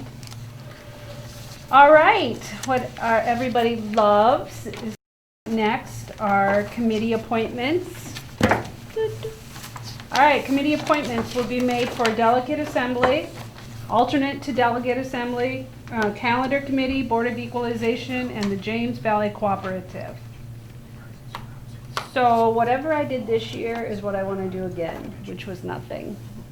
Whatever board I was on. You were the alternate to the delegate. That is it, sold. Jim's not going this year. You want to be the delegate of assembly and I'll be alternate? No, I like the calendar committee, I'll keep that. yeah, that was good, huh? I did that for years. I like that, that's fine. So we need Board of Equalization, We can do that. and then Matt, would you like to do James Valley Cooperative? Sounds good. Okay. You don't even know what you Nope. just agreed to. What is the James Do you know what that committee is, the James Valley? You'll figure it out. Well, you know, Shane will let you know if you need to do something. So James Valley Cooperative is our special education cooperative, and we have meetings every couple months. Parkston traditionally, we can send 2 people, and they've always been welcome. I think Tom attended a couple, Mark Heisinger attended a couple, but they probably missed more than they attended. As long as we have one representative there is what's important. So not a big obligation, but more than welcome to always attend if you choose.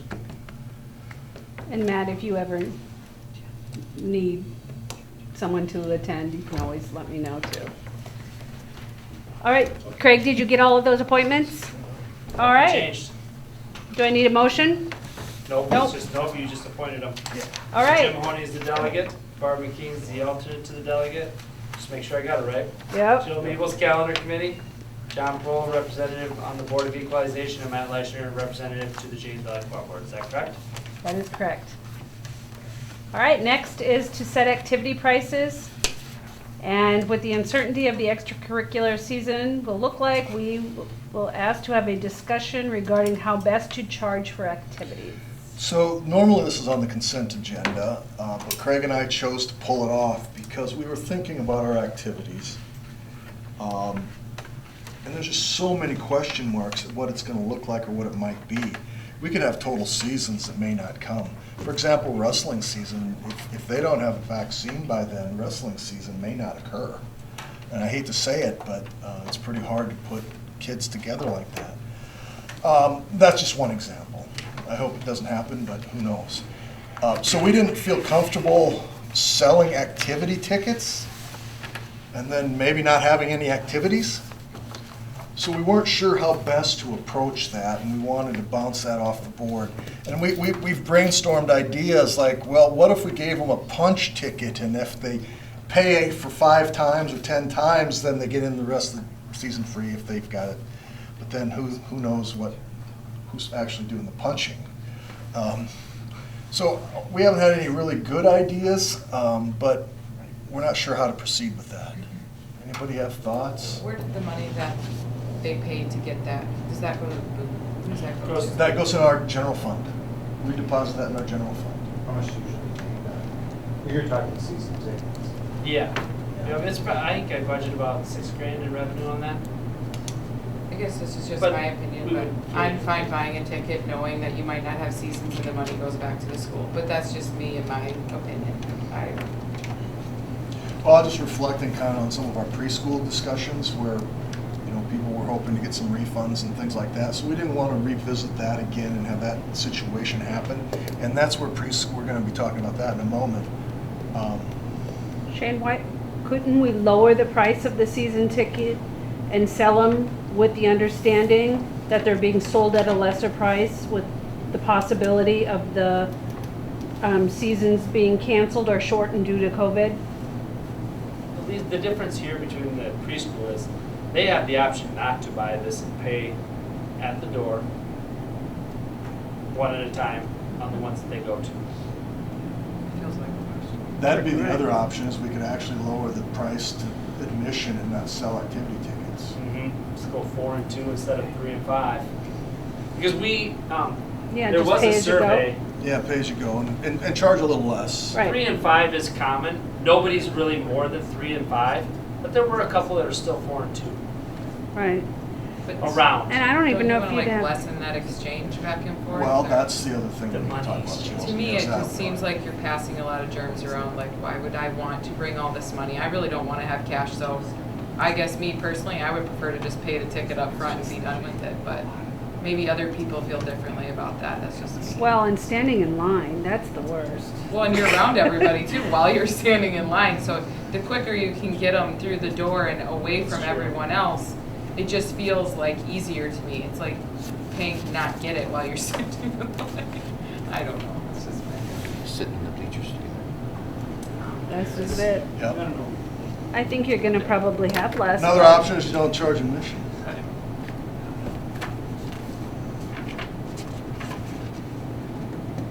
This one doesn't have. You can take donations. Put a tip jar at the door? Hmm? Put a tip jar at the door? I think that was an option. Yeah, you can take donations, and if here's $40 for my family. We may or may not come this year, but just ideas. I don't But Jill's right, because that was one of the other things I wanted to talk about is that exchange of money with they'd have to be masked up and wearing gloves and trying to count money out, and that's not a.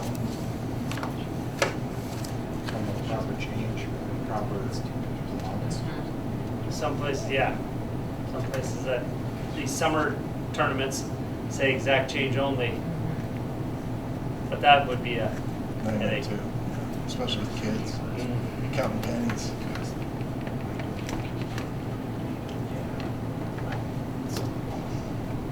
Well, my vote is just to lessen the price and sell season ticket, knowing that the season could end Special COVID. at any time, and So- there'll be no refunds. Yeah, just not. And if they don't want to do that, then they can pay as they go. I mean, as long as you tell them it's non-refundable and you don't know if there's gonna be full seasons, it's like they're buying it knowing that. I guess to me, that's different than things that happened last year. We walked into that not knowing it was gonna happen, but now we can say that up front, so it just feels different. I personally wouldn't, like Jill's, I wouldn't want to pay as I went, you know. But knowing exactly that, I'm What do we I'm donating charge my for 50? money. I think it's 50 and 30. 50 and 30, which the student one was high. When you, according to the survey, because other schools are talking about this exact same thing tonight. So there was a survey in our area business manager group. And when you think about it, I mean, a student at $30, you gotta go to 10 events, but a lot of times our students are involved in many things. And 35 and 20? yeah, I mean, Yeah, that but sounds that means fine. they gotta go to 10 things, they're probably. Do you guys think of 35 games and 4 football games. and 20? For wrestling. True. There's only, I mean, there's probably 30 total events Yeah. possible. 15 and 30? Non-refundable. 35 and 20, non-refundable? 15 and 30, I don't know. Special COVID blowout price. Yep. What do you? I'm good with 15 and 30. I am too. I think 50 and 30. is 15 fair. and 30. Yeah. We're not gonna leave a lot of money on the table. Are we by still using gonna it. charge at the door? That's what I For was non, questioning. for like the opponents? The season tickets are easy sell Yeah. but Can't- are we gonna go at the door? Couldn't we make the price at just an even? But if you don't go at the door, then who is gonna buy a season ticket if you can just walk in? I understand that. Yeah. You were talking about that, handing out money. Well, yeah. They'll have to do it with gloves on this year, you know, and if they're behind that So window. that's your issue then. Tell them not to work on That's That'd be the solve opponents that. coming. Yeah. Yeah, and then you Right. have your opponents. And those that don't buy one, but if you round it off, I don't know what it is currently, but Well, they can take tickets in the ticket booth again, so you've got the glass partition there. Okay. That and would wear help. glove to handle Yeah, the money. Wear gloves, Yeah. that would help some, quite a bit probably. You've got an actual physical barrier. And you have hand sanitizer right there that allows people to use it after they hand off their money if they don't have a season pass, I think. And it's their choice then, if they're gonna use it or not anyway, so. I know. And We you can try have to that have and it in see how it concessions. goes. I Do you guess. just charge an even $5 for everything, whether it's a student or an adult? That would Because really that's what it encourage is, your is local 5 and people 3. to buy a season ticket. And this, the students ones, which there's only, when we have an activity, if we sell 35 student tickets, Well, that's that's a a lot. Is lot. that correct, Brooke? But you're, Well, that's hot. what about, and this is really off the wall, what happens if we don't charge our students? If you sell the season pass for $15, that'd be like 3 events for the year. That, most parents would jump at that, I would think. That would be crazy not to. It's more for the opponents. I don't know what to do with that. We just do Can't our not best for charge it handling because of money. money. We charge You're not ours. gonna avoid handling Right. money. I think you're I- gonna We sell. just I gotta think do our that's best. fine. Just minimize it as much as you can. And just advertise ahead of time, please try and bring the right money, you know, try. We'll still Yeah. get the $100 bills. Yeah. I like that idea though, just $5. Doesn't matter if you're a student or adult. $5 bill compared to having to give us a 5 and 3 back or 2 back. I know, but $5 is so high for a kid, you know, for parents who have 7 kids, you know, and they don't buy I mean, I understand what you're saying, but How are we If they buy a gonna, season pass for 15, that should, they should do that, but you've got families with lots of kids, and I just, you know, if they come and say $5, this is ridiculous, you know, how are you guys, how can you how justify about, this? how about $15 for the first one and 10 for every subsequent one for kids? Well, she's talking if they family. just come to the door, right, Yeah, like Barb? if a Yeah, just family. to Like the an door. opponent, Oh, 5 kids comes, that's $5 a piece, that's $25 just for the kids to get in. from 35 another for you town. and your 5 kids to get in. And even if it's the other team, I I mean, think you lower the $5. price of the activity pass, but you just keep our 3 and rates 5 the same. alone. And we just gotta be careful with It is what it handling is money. then. You're not Yeah. gonna solve the handling money issue at the door, at a gate. Okay, For the, you won't handle near as much of our own people's money because they're probably gonna buy an activity pass now Right. for 30 and 15. right. Right, make it. And who knows what the opponents are gonna Marketable. travel like. I'm guessing it's probably not gonna be as heavy as it has been in the Right. past. Okay. Every retail store. What are the prices right? They've been 5 and 3, Okay, I think that's good. okay. so go 15 for a student, 30 for an adult. What about senior citizens? Non-refundable, What's that? non-refundable. Non-refundable. What Same about thing, And then Senior Senior citizens? Senior citizens was the price of a student before. Just make it the 15. That makes it a think student, that's keeps it fair. equal. Okay? I mean, that's just what it was. Like, I don't care. It'd make Some- it easier for Peg. That's a too, good- some to- places, That's some places fine. give Do it. senior citizens. I'm guessing I know, senior a lot of citizens them will be Yeah. reluctant A to. lot of them are free. Right, they should probably stay home with COVID, you know, just, I mean, safety, but, Charge you 70. right, charge them 70, Keep you them know, home. for health reasons. All right, are we good with that one? Yep. All right, we get to set hot school lunch prices now.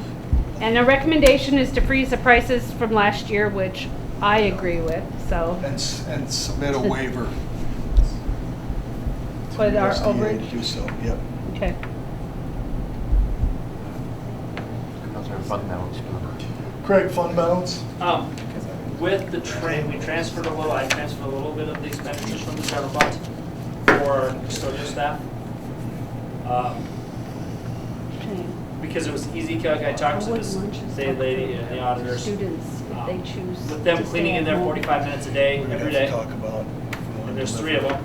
It was easy That's a calculations, lot. easy We're gonna- justification I think for an audit they would deliver purposes a lunch of, to the home. yep, for however many days we were in school, so we transferred that money over, and Kinda then we like took do some- Mr. Yost, Yeah, Mr. but you Norden, had staff and not myself's working. salary Yeah. for the So we'd meal have to deliveries visit about that, I guess. that we had done from March We'll come up with some 17th through recommendations for June that. 30th, or no, May, whatever we quit, May 14th, 15th, something like that.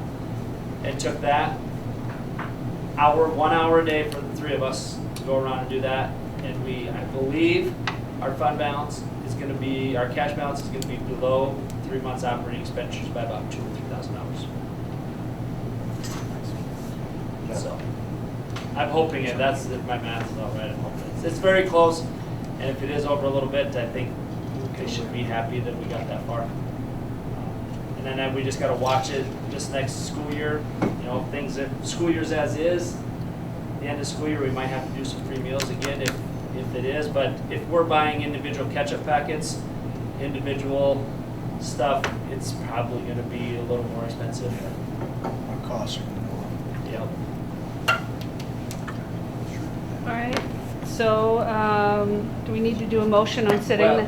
we didn't do a motion for the activity price, nobody actually made the motion at a All right, second. so we need a motion? Matt moved, yeah, second. Nebo, okay. Moved by Leichner, second by Nebo to set the activity prices at $3 students, $5 adults, $15 for an activity pass for a student, $30 for adult, $15 for adults over 65 years of age. And the single admission to doubleheaders still 4 and 6. And all season passes are non-refundable. Any other discussion? Hearing none, all in favor say aye. Aye. Opposed, same sign. Motion carried.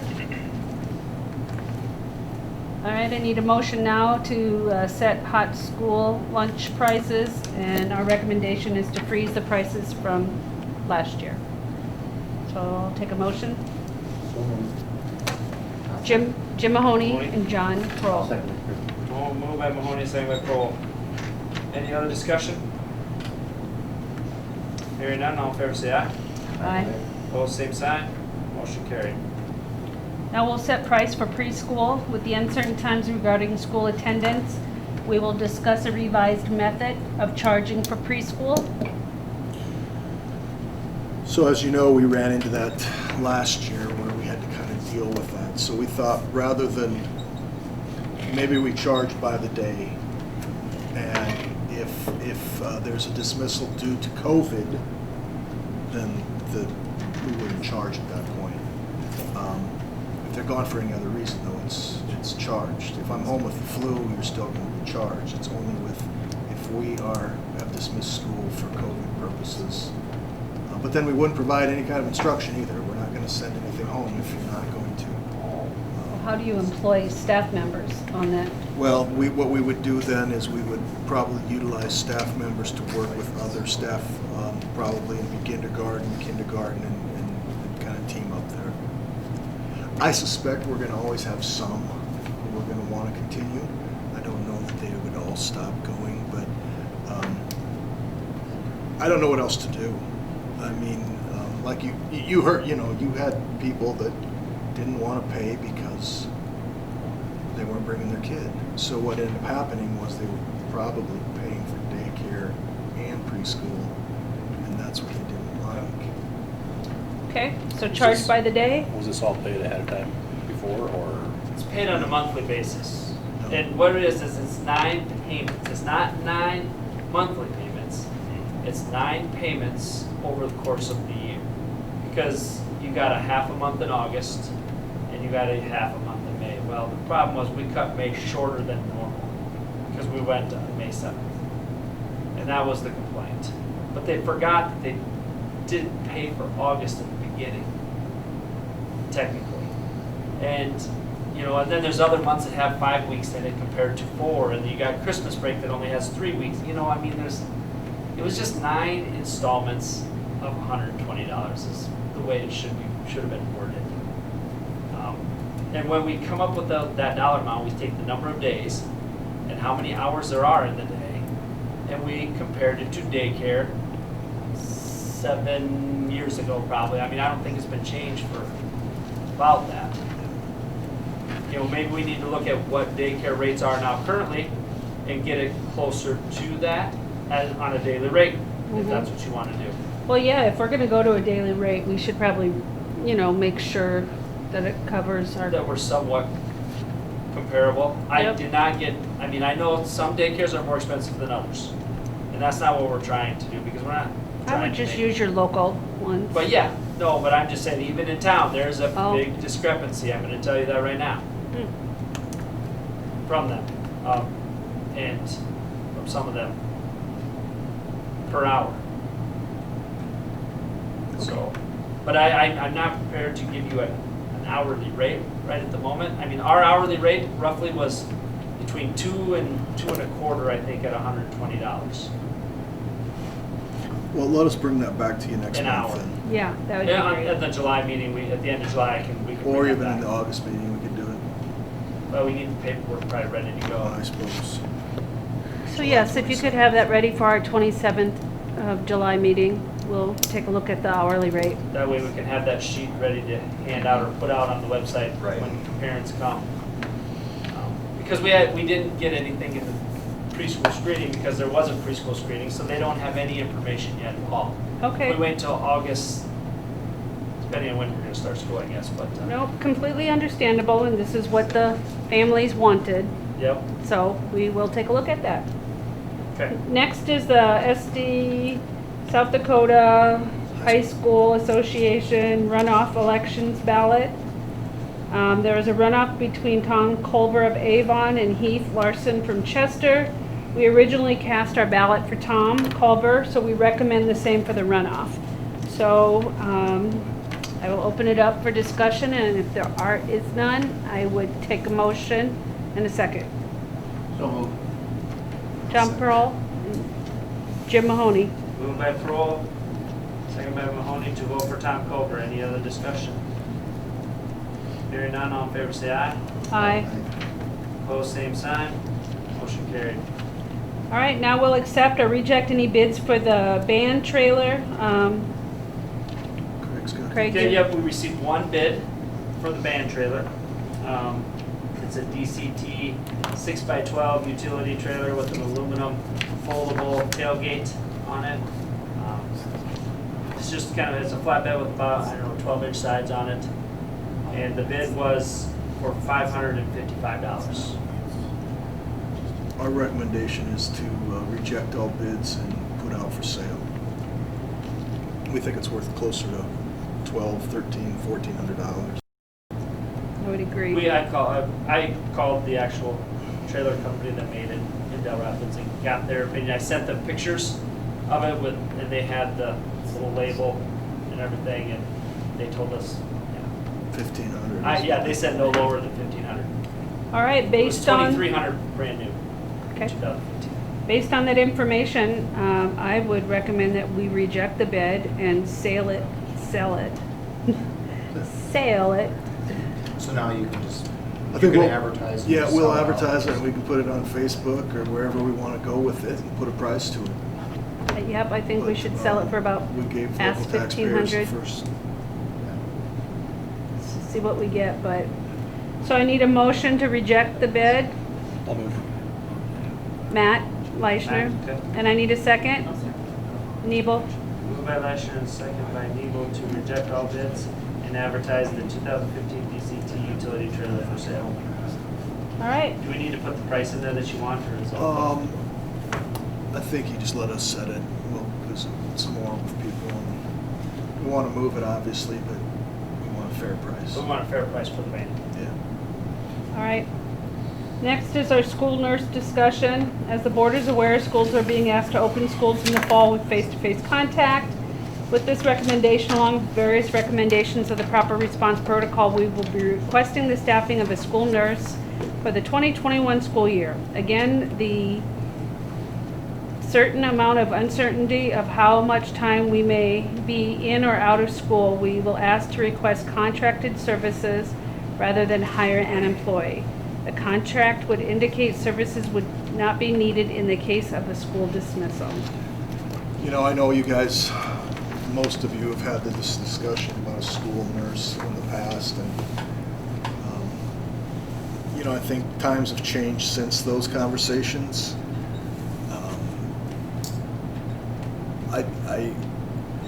I don't know that anybody on staff's really comfortable probably nursing kids who are now coming into the office, especially when you're not really trained to do that kind of work.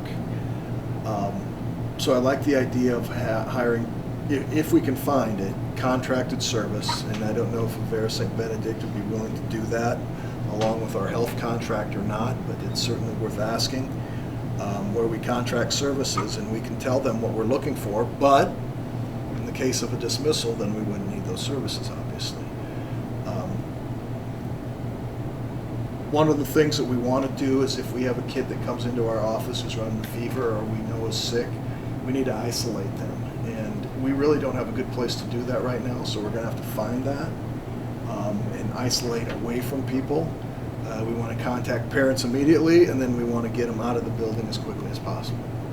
And we would have a person then designated to take care of all of that, somebody who's been trained in proper protocols. And one of the things that the committee brought up was that the question was asked, and this was from one of the parents, well, why don't we have a nurse? And it was cost. That's why we haven't had one, is because of cost. Is this a long-term? I'm not going to commit to that. I don't think it necessarily would need to be a long-term thing, year after year after year. But I think right now circumstances are such that it certainly would be justifiable in my eyes. What about the service that we currently contract? We don't have discontinued that? that. No, we didn't do that last year. Okay. We had e-nursing, and we did talk about doing that again. We just thought that e-nursing tied up multiple people. So while there may have been a nurse on the other end of e-nursing, we may have had 1 or 2 staff members there with them. And now, so now we've got more people there rather than less. Right. So that's why we elected to request an actual physical nurse.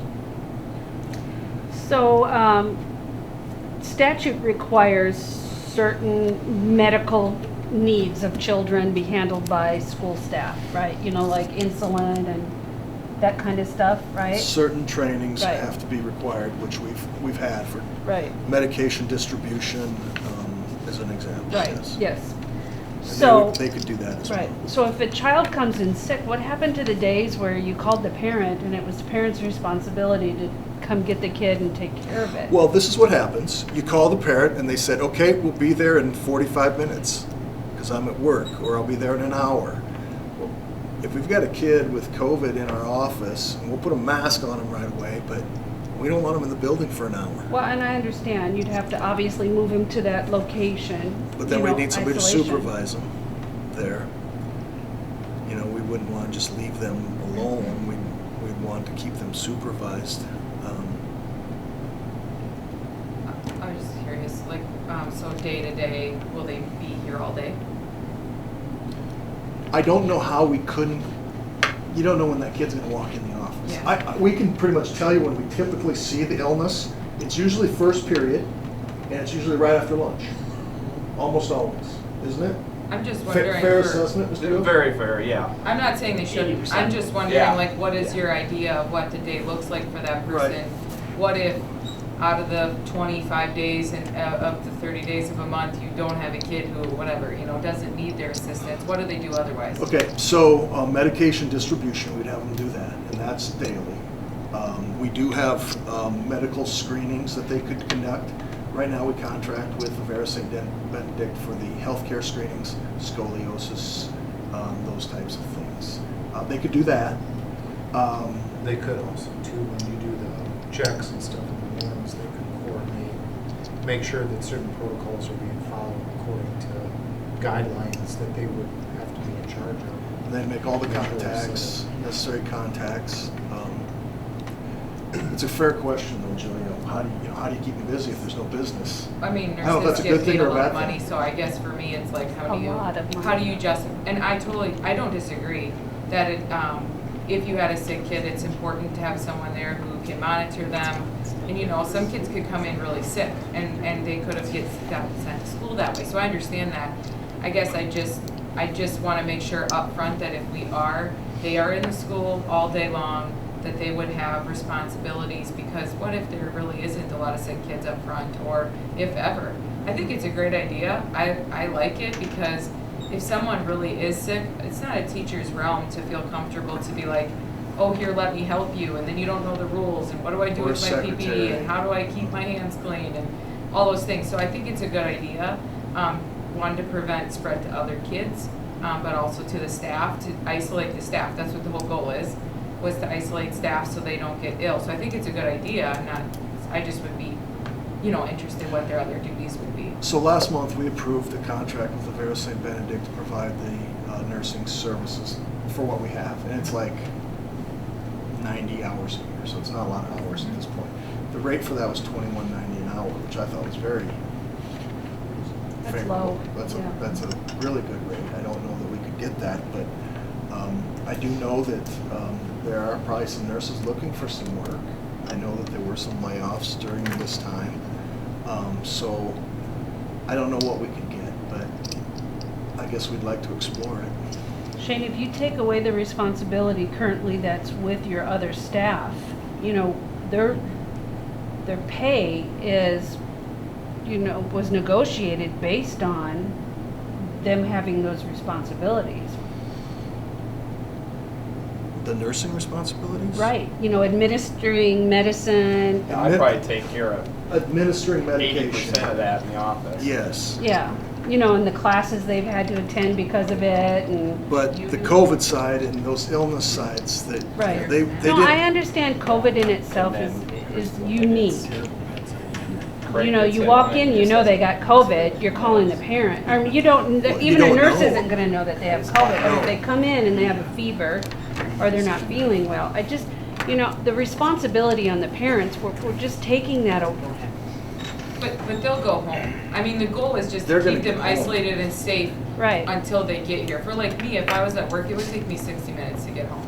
I mean, I could leave immediately, but it would take me 60 minutes to get here. So I do think kids should, I mean, obviously, that's what guidelines is to separate them from everybody else. And, I mean, I think it's good. I think of things like our AED, making sure everybody has training, making sure everybody knows what they're at, and keeping all those things up to date. There's someone in the building who knows how to do CPR and feels comfortable. And I know everybody's CPR trained, but that makes me feel good to know there's somebody here too for all those other things, you know, that come up. I guess I see it in other ways it's beneficial, but Right, and I see it in the respect that, couldn't you take a paraprofessional and have them sit with that child for those 30 minutes or that 1 hour, you know, and go back to their room or go back to doing, I mean, is there currently no one else that could provide just that babysitting portion of it? Which is really what we're asking, because if we're going to isolate them in a room and we need someone to watch them, we're not asking anyone to diagnose them or do anything. If they come in not feeling well, we're saying we want to isolate them and keep them and watch them. Do you need to pay somebody $30 an hour?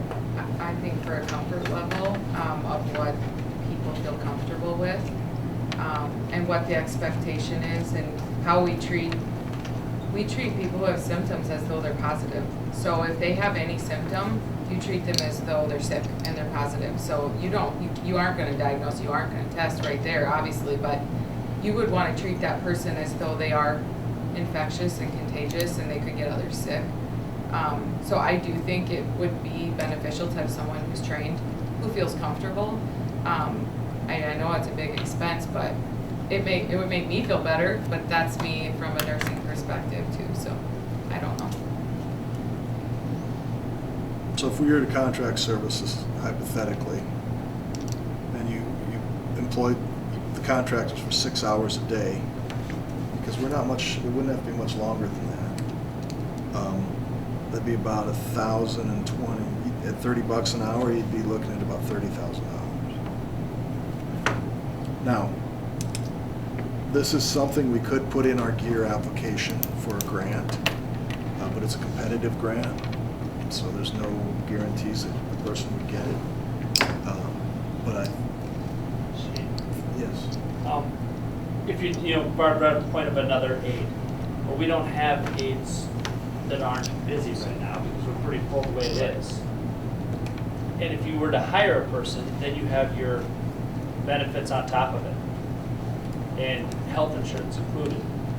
When you do the math between, I know Shane, your $30 was more than what we talked about earlier. We talked about, you know, if you go that $21.90 nursing contract, Yeah, I don't know that we could get it for that, but yeah. or $22.50, it's $26,000. You hire an aide at 6.5 hours a day at the minimum, plus health insurance, it's like $24,000. Right, and so, Plus your retirement that I didn't calculate in there. right, so this wouldn't have any benefits for hiring her full-time, or hiring the nurse full-time? I think because it's a contract of service, right, Shane, it's different. Yeah, I want to do the contracted service and not an employee. And then to have that expertise of a nursing with it. We're Well, and I roughly was the thinking same. the aide wouldn't be full-time just standing by waiting for a sick child to come into the office. They'd actually be utilized elsewhere, and if they had to be pulled out for that 30 minutes, you know, but, Scheduling, and just to speak to that, I mean, that would be an absolute nightmare just because our and that's, you know, we operate on a bare bones that our paras have a set schedule that they have to be somewhere, you know, at certain times. But, so, you know, it's interesting because one of the things that we did talk about in the committee, though, was, you know, the possibility of having, you know, some districts are hiring a full-time substitute because they're anticipating that we're going to be in need of substitutes. So they're hiring a sub and they're going to pay them full-time and have them in the building, you know, whether they are you know, if if they're not needed that day to sub, then they'll be doing other things. But again, once we come down the line, we need them to sub, they wouldn't be available to pull for the 30 minutes or the, so. But I like the Do you need education any other portion of it action on this? also, the possibilities. Do you need in our any elementary answers? schools Well, I is think to that, do you know, if we little want to, mini lessons with all my You know, classes. if I want them to start making contacts, asking if, you know, there's a, you know, if Bear St. Benedict has someone that you're willing to contract with us, and maybe they, yeah, I'd like a direction, I guess, so we can start the process. So, Are they people that's CPR certified in school? yes, all of our staff in CPR service. Oh, okay. Okay, I thought you were gonna say they had, We're on a rotation for first aid and then CPR. Well, you're right, I don't know how many people are really comfortable if we come down to it. I mean, it'd yeah. be, you know. it'd Well, and be- I mean, that's the community too, Right.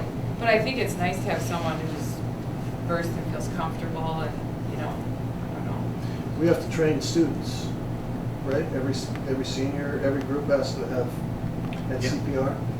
That'd be another thing that they can do. They can train those kids instead of us bringing in people from outside. Just one more thing. I understand the concern. I do. I just know that people are scared of this thing. Right. And They are.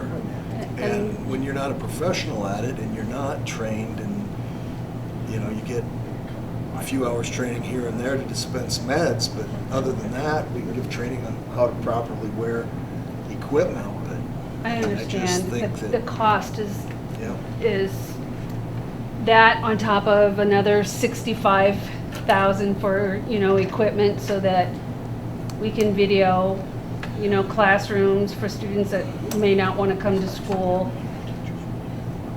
It's just, it's a So- lot of expenses, that and everything else. When, you know, I think there's a way we could probably get around it this year. So we were looking at Sioux Falls' plan. They're expecting to spend about $7.8 million. That's about $330 a kid, as far as I could tell. With COVID? Yeah, with COVID. With us, I didn't figure in any kind of nursing service, but we were like at 120 is what we were looking at spending. So we're well below what, you know, and I'm not saying we should spend more just because, but I'm thinking that, Well, we don't have the revenue. that well, I don't know if they do they either, the have. way it sounded. 7.8 million, but, you know, and I can't say we'd get a grant. I mean, I can't say that they would agree to fund that, but. Do you think through this era of COVID that people in general, parents, would be more comfortable having a medical professional here on site? Yes. Everyone I've talked to agrees, everyone comfortable with somebody here. Well, and I agree with Barb. I mean, it's tough. I mean, because it's a lot of expenses and everything else. I mean, me personally, as a parent with kids here, I mean, I would feel more comfortable having a medical professional here, even just guiding what's going on with preventative measures at minimum. That's kind of what. Well, and I think isolating one case, if you have someone who knows how to do it and they do it right, you hopefully don't expose a lot of other people besides who they were in the room with if you're doing it well. And I think minimizing exposures and who gets ill is what's most important. And if you have the right person doing it, it's worth $30,000 or $26,000 or in a year. If we minimize others from getting sick, I think it's important, but that's just me. Is this something we'd have to contract for a year, or could we do a semester? or- I don't know. I'd That's ask those something- questions. It would depend upon it, and maybe they don't have anyone available at all. I don't know.